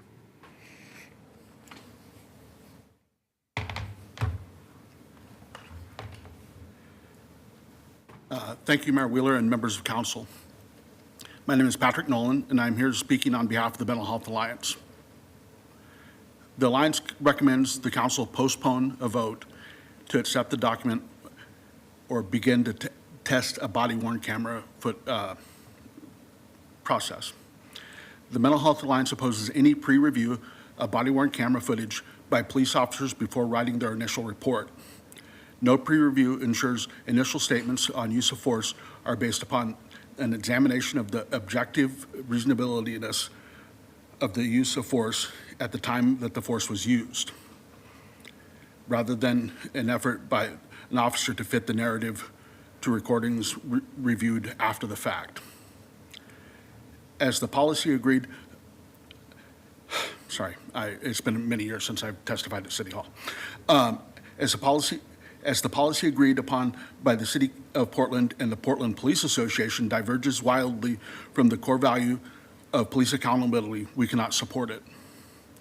The proposed policy relies upon a judgment of police supervisors regarding the level of force used by necessity of recording statement to be taken. At the later date, if it turns out the supervisor has made a mistake, there's no way to put unring the bell or put it back in the bag and go back to the record for the officer's statement. Any record of their objective judgment of the necessity of force will be lost. And I've got 28 seconds, so I'm going to skip a paragraph or two. Additionally, the Police Accountability Commission, the COCL, the Albina Ministerial Alliance, who's an amicus, and ourselves, an amicus, the Department of Justice, the Training Advisory Council, the Police Accountability Commission that was formed last year, the PSEP, the FITCOG, and the Police Bureau-wide Advisory Committee we're all not consulted on this before it was brought to you. These are the people that we have to talk to you as a group, and it's important that they be recognized. Thank you. Thanks, Patrick. Thanks for being here in person. Next up, we have Ashley Albies. Ashley here. Okay, we'll go on to Dr. Leroy Haynes Jr. Welcome, Dr. Haynes. Thank you for being here. Good to see you. To the distinguished Mayor Ted Willer and the illustrious members of the Portland City Council, I'm the Reverend Dr. Leroy Haynes Jr., President of the Abana Ministerial Alliance and Chairperson of the Abana Ministerial Alliance Coalition for Justice and Police Reform.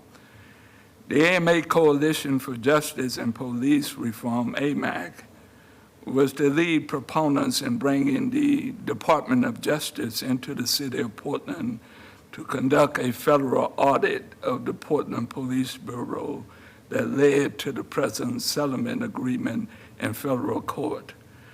One of the issues we face today is using the body cam for policing.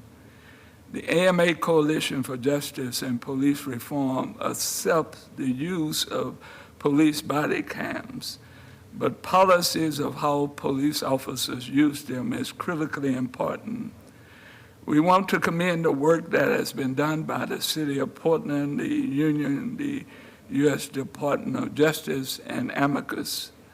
We see that some of our ideas presented in the federal court have been incorporated, but we see also a crucial issue of prohibiting police review of video prior to writing the initial incident is only partially done.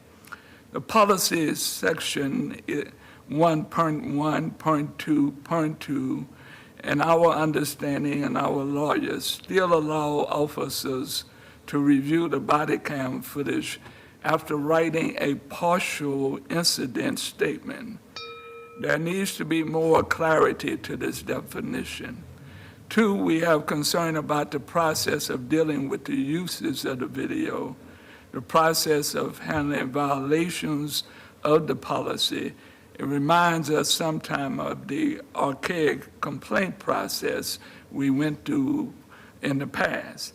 3, we recommend that the city auditor should be the one to do an annual audit of the effectiveness of the body cam. And finally, Mayor and Council, let us learn crucial lessons from the tragedy and the memories of what happened in Memphis, Tennessee. We don't have to make the same mistakes over and over again. Thank you very much. Thank you, sir. Next up, we have Kristen Olson. Thanks for being here.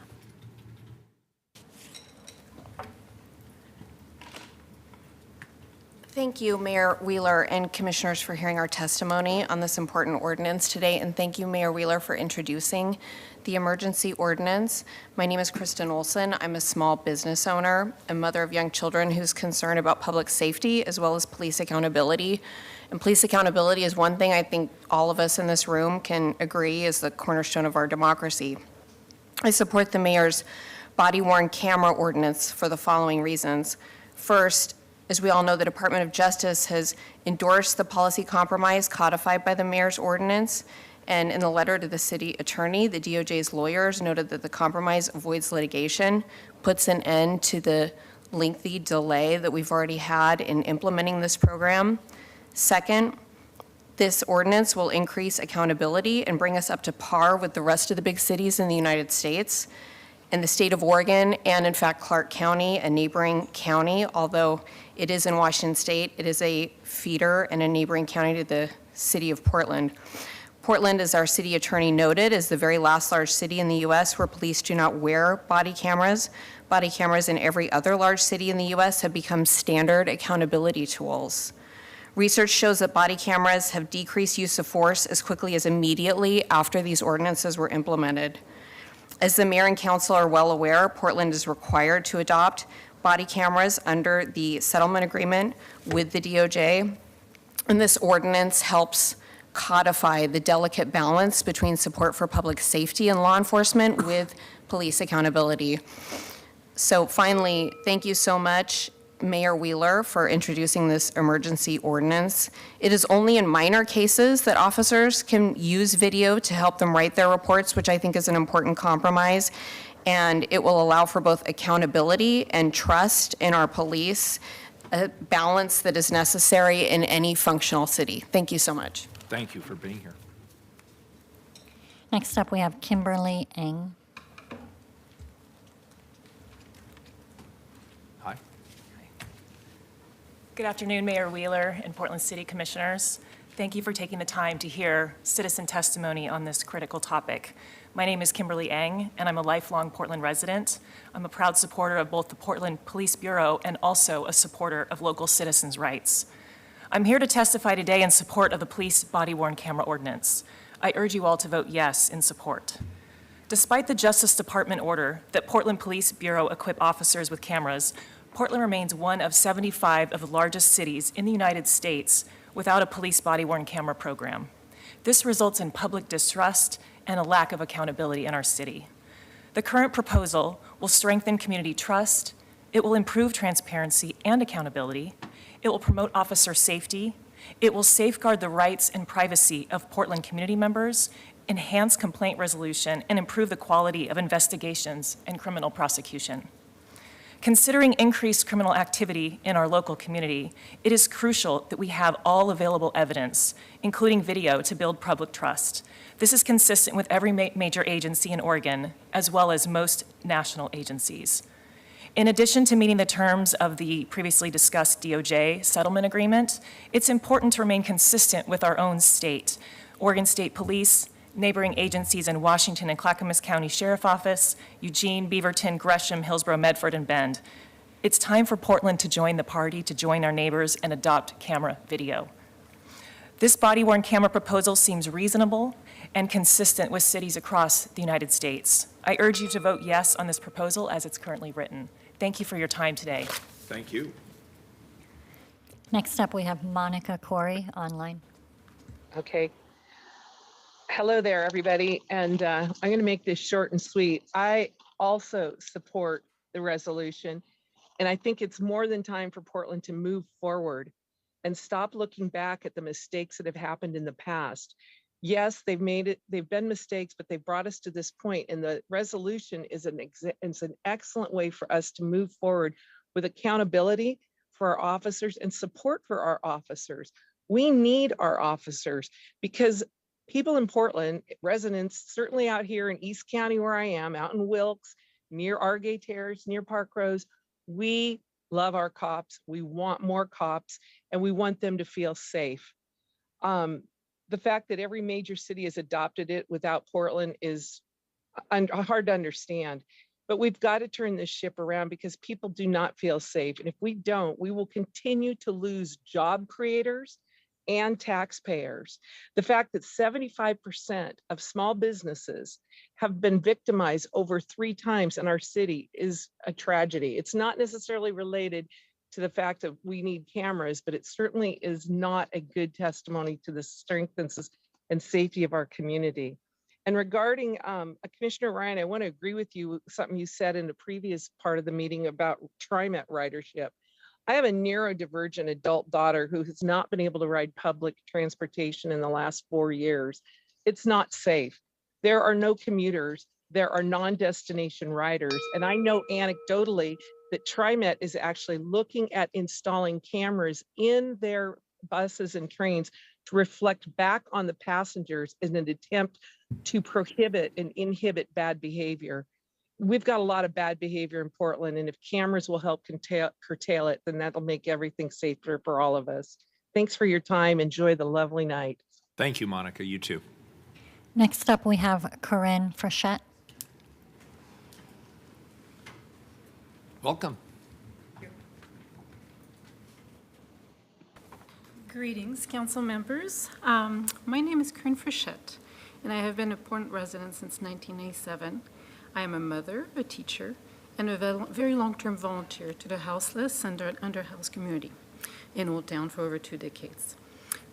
As a minority foreign woman, I have anxiously awaited the arrival of body cam in Portland, and I'm so happy that there is finally an agreement to start a pilot project. I'm going to be going on in a few minutes, babe.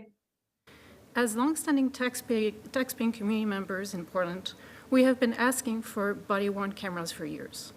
I am very much in support of the current proposal for the body-worn camera pilot program that includes caveats for use of force incidents, which sounds reasonable to me compared to the programs in other cities, including those under the DOJ administrations or rulings. It aligns with other jurisdictions in Multnomah County as to not be confusing to jurors, prosecutors, judges, etc., when trying cases from all over the county in Multnomah County court system. Thank you for voting yes to approve this pilot. Thank you. Appreciate your being here. Next up, we have Kelly Janspa. Hi, Kelly. Hello, greetings. I would like to say that the current proposal for the body-worn camera pilot program that includes caveats for use of force incidents sounds very reasonable to me, and compared to programs in other cities, including those under the Department of Justice administration or rulings. It aligns with other jurisdictions in Multnomah County as not to be confusing to jurors, prosecutors, judges, etc., when trying cases from all over the county and Multnomah County court system. Thank you for voting yes to approve this pilot program as currently written and agreed upon by all parties involved. Thank you. Thank you. Next up, we have Mark Knudsen online. Hi, Mark.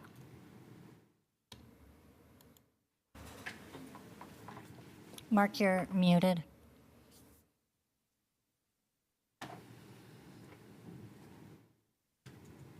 Mark, can you hear us? Let's go on to the next person and we'll try and get connected with Mark. Next up, we have Meg Robinson. Hi, Meg.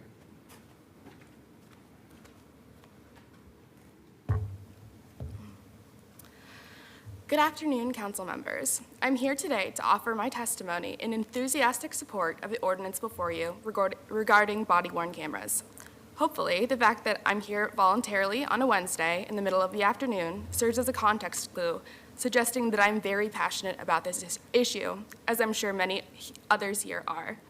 As an opinionated person, though, unfortunately, it's taken some time to realize that being passionate doesn't always correlate with having good ideas. And so I also want to share why I believe passing this ordinance is absolutely critical. The issue before you is not novel.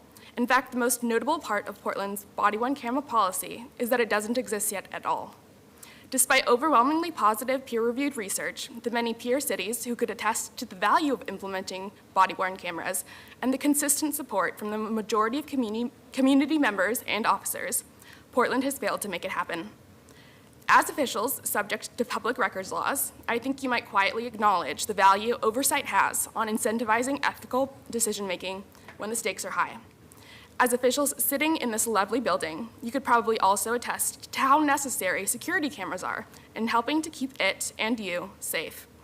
As officials who regularly approve large settlement payments following civil litigation against the city, you might even agree that video footage can serve as compelling evidence in investigations of all kinds. In short, today I am asking you to acknowledge that you are not different from the citizens and law enforcement officers demanding your support for this measure. Additionally, while Portland is a unique city, it is not a bubble. The Portland Police Bureau is, and always will be, competing with neighboring jurisdictions for the quality officers we want to recruit and need to retain to resolve our public safety crisis. Body-worn camera policy does have an impact on whether or not quality candidates choose our city to serve. Lastly, while I hope you can tell I'm passionate, I want you to remember the fact that I showed up does not mean my opinion counts more. The key stakeholders here are the people who will be most impacted by whether or not our public safety system improves. They're the vulnerable, marginalized, disproportionately poor victims of violent crime in our city, and few, if any, will ever show up here to talk to you about it. Thank you. Thank you. Next up, we have Amanda Lamb online. Good evening, Mayor and Commissioners. Thank you for having us today. For the record, my name is Amanda Lamb. I'm an attorney with the Oregon Justice Resource Center. First, congratulations on getting this far. At least this is an important step toward a better police accountability system and the use of a police accountability tool. However, you've heard some concerns from community members today. I'm not going to repeat those concerns, but I am going to talk a little bit about the process and the next steps. Some of these concerns you're probably, or the people expressing these concerns, this is their first opportunity to do so. The public only learned of the final LOA and these policies at Friday. So we've essentially had 5 days to kind of gather our thoughts and are now here to talk to you about them. The meeting this afternoon is really our first opportunity to do that. So I'm disappointed to see that we're rushing forward with an approval process without allowing adequate time for meaningful community engagement. While I think it's probably likely you're going to vote yes on this moving forward, I would ask that you pause and allow more time for community input on this policy. But if not that, then there are a couple of steps that I would ask you to take during this pilot period. The first is to treat this as a surveillance system, which it can be. It can be a powerful police accountability tool. It can be also be used for surveillance. The city passed a surveillance policy earlier this year. Use that policy to conduct an assessment of the risks associated with this tool. Engage in the Smart Cities process to fully understand the risks and engage with the community in that process. Second, I would ask that you turn this 60-day pilot program into a true pilot, not just a test run for the technology. Develop some performance metrics, do an evaluation, engage with the community to see how it's being implemented. And then at the end of the pilot program, reassess the policy, reassess the implementation, reassess the priorities, and include the community voice in that process to make tweaks to the program to make sure it's meeting everyone's needs. I would ask you to allow this process, the approving of the LOA and approving of these policies, to be the start of the body-worn camera program evaluation process, not the end. Thank you. Thanks. Appreciate your testimony. Next up, we have Lightning. Lightning, are you here?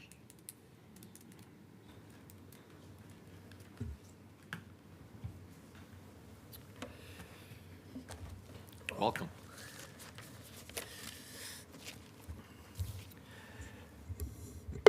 Yes, my name is Lightning. I represent Lightning Super Emergent Karma Lab.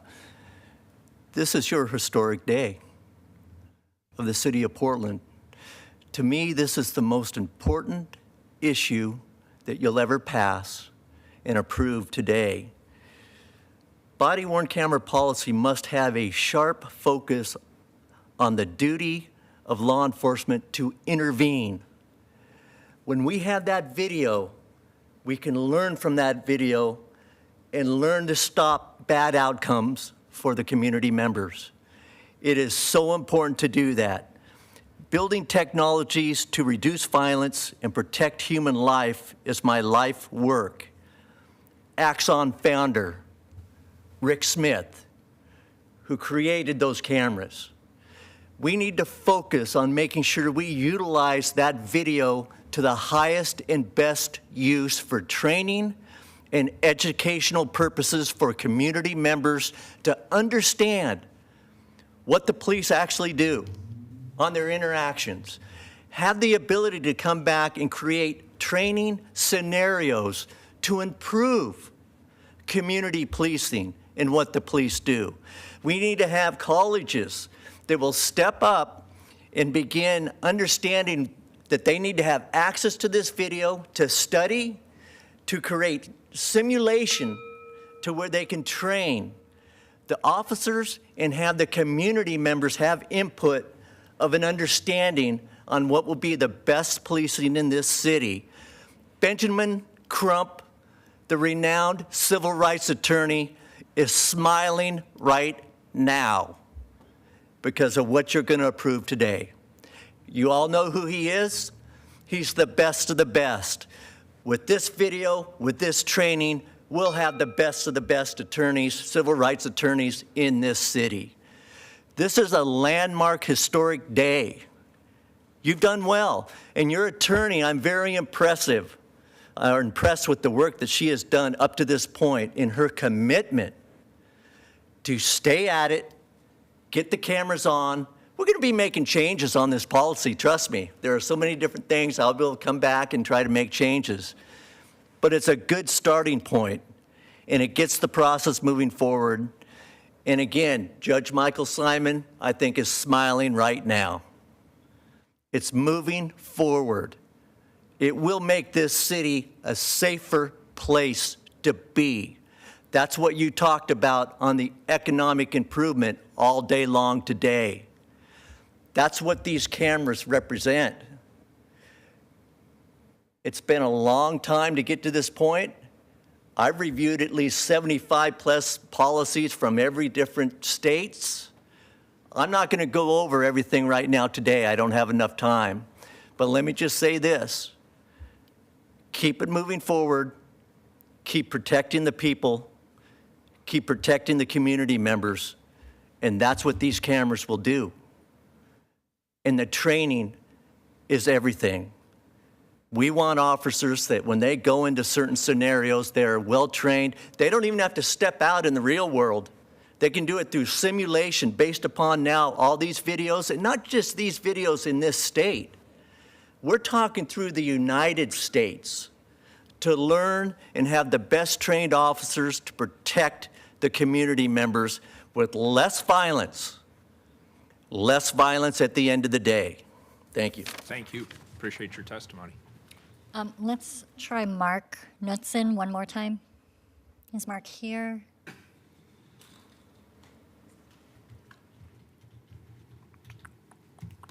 Yeah.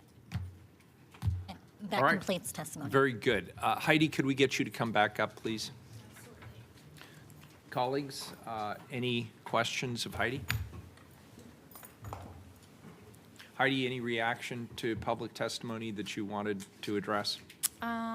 It's not required, but I thought I'd give you the opportunity. Yeah, I just appreciate all the support, appreciate the input from everybody, including those who wish they had seen something more. This is in my opinion, I agree with Lightning. This is a great start, and this is a start, and we get cameras out, and we have a policy that's good that we can all agree on, and we'll learn from it, and we'll build from it. So I think it's a great place to be. Very good. Then without further ado, please call the roll. Ryan? Thank you, Heidi. Thank you, Chief Frome. And thank you, Portland Police Association President Aaron Schmautz, and all who testified. I've been listening. The adoption of the comprehensive body-worn camera policy for the Portland Police Bureau by this City Council is a long-awaited and essential step towards transparency, accountability, and building trust between law enforcement and our community, which is why I want to begin today by thanking all of my colleagues who have worked on this since I arrived over 2 years ago, and Mayor Wheeler and the councils before us that have been working on this issue. It's been a long conversation. And I also want to thank my staff member, Darian Jones, who's been the lead for my office. There's just been many conversation amongst ourselves as colleagues in our offices, staff members in our offices, and most importantly, with many in the community. One crucial aspect of the policy is the recording review process. Many hours on that particular conversation for all the right reasons. I want to emphasize how this component established a robust framework for the ongoing assessment of body-worn camera footage. It provides an objective means to address complaints, investigate incidents, and gain a comprehensive understanding of interactions between officers and the community. It includes an audit trail and review process so that we can identify areas for improvement and maintain the highest standards of professionalism within the Portland Police Bureau. In addition, the body-worn camera policy outlines clear procedures for reviewing recordings, particularly in cases involving the use of force, arrest, and interactions that warrant scrutiny. The policy prioritizes the protection of privacy, particularly in sensitive situations or private settings, and it establishes guidelines to minimize intrusiveness and outlines circumstances in which the camera should not be activated to safeguard the privacy rights of individuals, such as in medical facilities, private residence, or situations involving victims of domestic violence. Moreover, the policy emphasizes the importance of maintaining the integrity and security of recorded data and establishes strict procedures for the storage, retention, and access to body-worn camera footage, ensuring that it is preserved securely and used exclusively for legitimate law enforcement purposes by addressing data management concerns.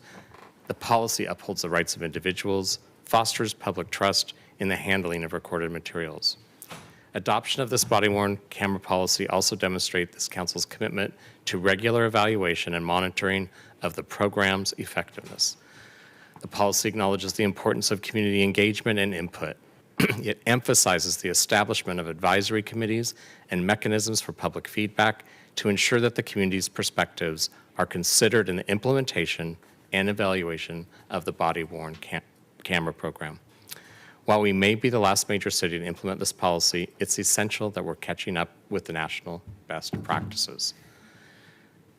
Being a first responder who's in charge to keep us safe when we are experiencing record high incidents in gun violence, auto theft, home invasion, small business vandalism, with a backdrop of poisonous drug infestation of fentanyl and meth on our streets that sometimes look like an open-air drug market and turn those using into unrecognizable souls to their loved ones as they harm themselves and others.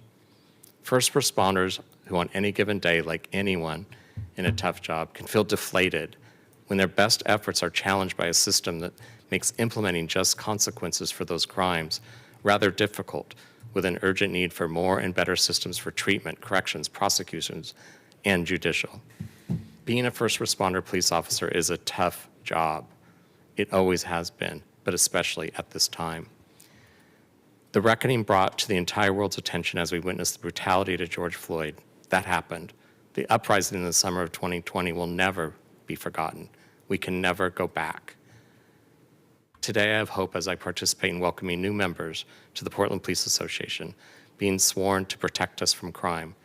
They are here to serve us as the best they can, and they are placed in difficult situations. May the body-worn camera reviews allow our police to reflect, learn, and improve.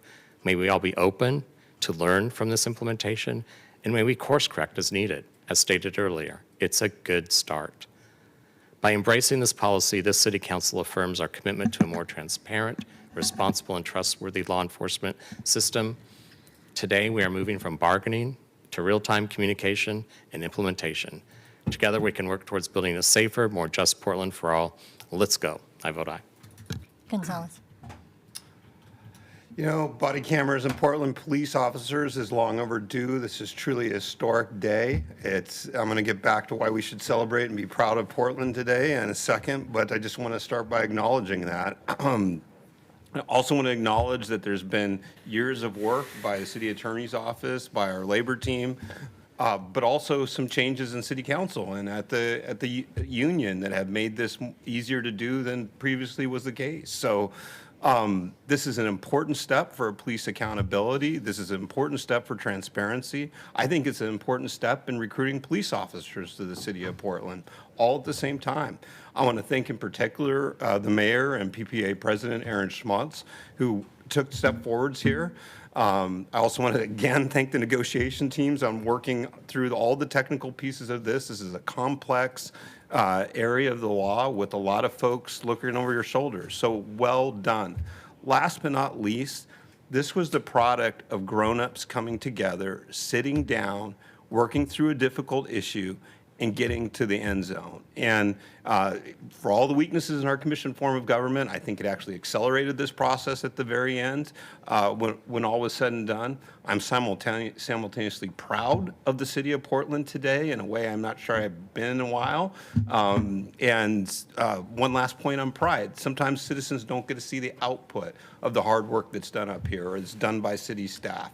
And so there's a lot of things to be proud of that don't always get the light of day. But this is one. We get to celebrate this, so we should celebrate it. I am an enthusiastic yes on this. I vote aye. Maps. I'd like to begin by sharing some thanks. I should begin by thanking Heidi for all of her hard work on this issue. I tell you, you have been working on this with a laser-like focus since day one of me being here. I appreciate the work that you have done in this space, and I thank you very much. I would also like to thank the hundreds of Portlanders who have participated in our nearly decade-long discussion about the right way to deploy body cameras here in Portland. In addition, I'd like to thank the police officers who serve our city with integrity and humanity 24 hours a day, 7 days a week, 365 days a year. There is one member of the Portland Police Bureau in particular who deserves our thanks today. Her name is Tammy Mayer. She's a senior program manager with the Police Bureau. Tammy has worked on the body cam issue for many years. This council could not have asked for a better project manager to Sherpa this project to success. Now, as you can probably guess, I will vote aye on this ordinance today, and I want to share with you why I vote aye. I vote aye because there's a clear community consensus in Portland. The residents of the Rose City want a public safety system which is more transparent and more accountable. I support outfitting public safety officers with body-worn cameras because doing so will increase transparency and accountability in Portland's public safety system. There's another reason why I support body-worn cameras. I support this ordinance because 80% of the large police departments in the United States use body-worn cameras. In fact, of the 75 largest police departments in these United States, Portland is the only city which does not have a body-worn camera program. The fact that Portland cops have not been issued body-worn cameras is a sign that previous councils have failed to provide the Police Bureau with the tools they need to provide Portlanders with the basics of a modern public safety system. That failing ends today. There's another reason why I support this ordinance. The Department of Justice has spent the past decade evaluating the Portland Police Bureau. One of the DOJ's strong recommendations to this council is implement a body-worn camera program. In fact, a key provision of our settlement agreement with the DOJ is the requirement that the Portland Police Bureau implement a body cam program. Passing the ordinance before us now is a necessary and inevitable step towards fulfilling the legally binding agreement we signed with the Department of Justice. I am glad that after nearly a decade of talk, today the city of Portland finally follows through on the commitment we made to the DOJ and the commitment we made to the people of Portland. For these reasons and more, I vote aye. Rubio. I want to just start off I'll run through this really quick. I just want to thank Heidi for all your work. Thank you, thank you. You've been working tirelessly and you have so much patience. Thank you so much for making sure that all of us were brought along and understood everything moving forward together and that we all had a voice. I want to thank Mayor Wheeler, Chair Frome, the bargaining team, Aaron at PPA and PPB, and the amici for all their important input that helped us move to this place. I also want to acknowledge Stephanie Howard, who did a lot of work in this as well. Thank you, Stephanie, for showing your leadership, and also my staff, Angela, and everybody's staffs that worked on this. Mayor, I also want to explicitly call out all the time and dedication that you've put into this. I know it's been a priority of yours for a number of years, and it showed. So I just want to acknowledge that. And while weighing all the considerations that went into the policy, we had to balance our original goals with the very real-time urgency to deploy these cameras to the officers. And I'm glad that we've struck that balance here. Overall, this policy is stronger and more progressive. body-worn camera policy than most of what is currently used in effect across the country. So I'm also happy to see that both my request and Commissioner Ryan's request to insert into the policy a provision that we can reopen the policy during successor bargaining is included. So I'm really pleased to see that. And I also expect that we'll receive periodic briefings from the City Attorney's Office between now and the next bargaining session to see how this is going, and that the amici will continue to be updated in the settlement agreement space as well. And finally, now that we have a policy in place, very interested to learn how our newly passed surveillance policy overseen by the Smart Cities team aligns with the adoption of this technology. And just for the public to know, negotiations were already well underway when the policy was adopted. So my office will dig in to make sure that things are moving into alignment. And this is an important day. I just want to say thanks again to everybody's for all their hard work for almost a decade to bring this forward to council. So very happy to vote aye. Wheeler. Yeah, well, this is a great way to end a long day, isn't it? Heidi, I want to thank you for your presentation, and I want to thank you for your literally years of hard work on this policy. And I say that acknowledging we're celebrating this key waypoint today. We know we have a lot of work to do, and you still have a lot of work to do. But none of this would have come to fruition without your hard and focused attention to this issue. So kudos to you. Thank you for everything you've done. You have proven once again that perseverance pays off and that compromise is not a dirty word. The fact of the matter is this took, I love the way the commissioner said that this was adults coming together. This was a hard negotiation process, but at the end of the day, it would not have happened without not only you, Heidi, but Aaron Schmautz from the Portland Police Association. I know he worked very, very hard on this to get to a policy that his members could support. And I know that you worked so hard to make sure that happened, and then both of you worked hard to make sure that the DOJ would be appreciative of this settlement, which they are. And I also want to thank, of course, all the city employees who touched this. So many did. Mingus mentioned Tammy, absolutely rock star work, Tammy, but so many others throughout the city also worked hard on this. As my colleagues have noted, being the last major city in America to implement a body-worn camera policy is not exactly a badge of honor. But I can tell you this, it wasn't for lack of effort on anybody's part here. I know that implementing a body-worn body cam policy at the Portland Police Bureau has been a priority of mine since day one. I fought hard to maintain funding for this important tool year after year, even when frankly it seemed unlikely that we would be able to reach an agreement, either as a council or in our negotiations with the Portland Police Association. I did, however, like you, Heidi, have faith that we would see this day, and I'm so glad that we're right here at the finish line. This agreement, of course, helps bring the city closer to full compliance with the DOJ settlement agreement. As my colleagues have noted, it helps provide insight and transparency in terms of how police officers carry out their duties in the community, and it ensures that there are safeguards in place to recognize the scientific dynamics at play in high-intensity situations and ensure the integrity of investigations. I also believe this provides support for the men and women of the Portland Police Bureau. In this day and age, if we are required to just have one person's word against another, public employees don't necessarily rank very high in the trust spectrum. And that includes me, it includes everybody in this room who is a public official. This tool, I believe, will buttress the work of the Portland Police Bureau and give them confidence in the work that they're doing. I also understand that there are people on both ends of the spectrum who may have wanted a policy more extreme in one way or the other.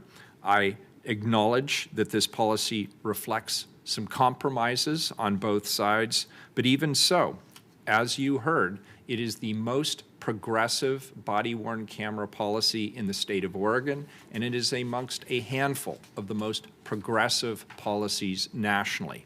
I'm extremely grateful to the bargaining teams who've worked diligently to balance the many important interests on this topic. I look forward to supporting the implementation of the policy as quickly as possible. And last but not least, Stephanie Howard, thank you for your terrific work on this on behalf of my team. I so appreciate you and the work that you do on public safety generally, but on this policy in particular. Thank you. I vote aye. And the ordinance is adopted, the policy is approved, and we are adjourned.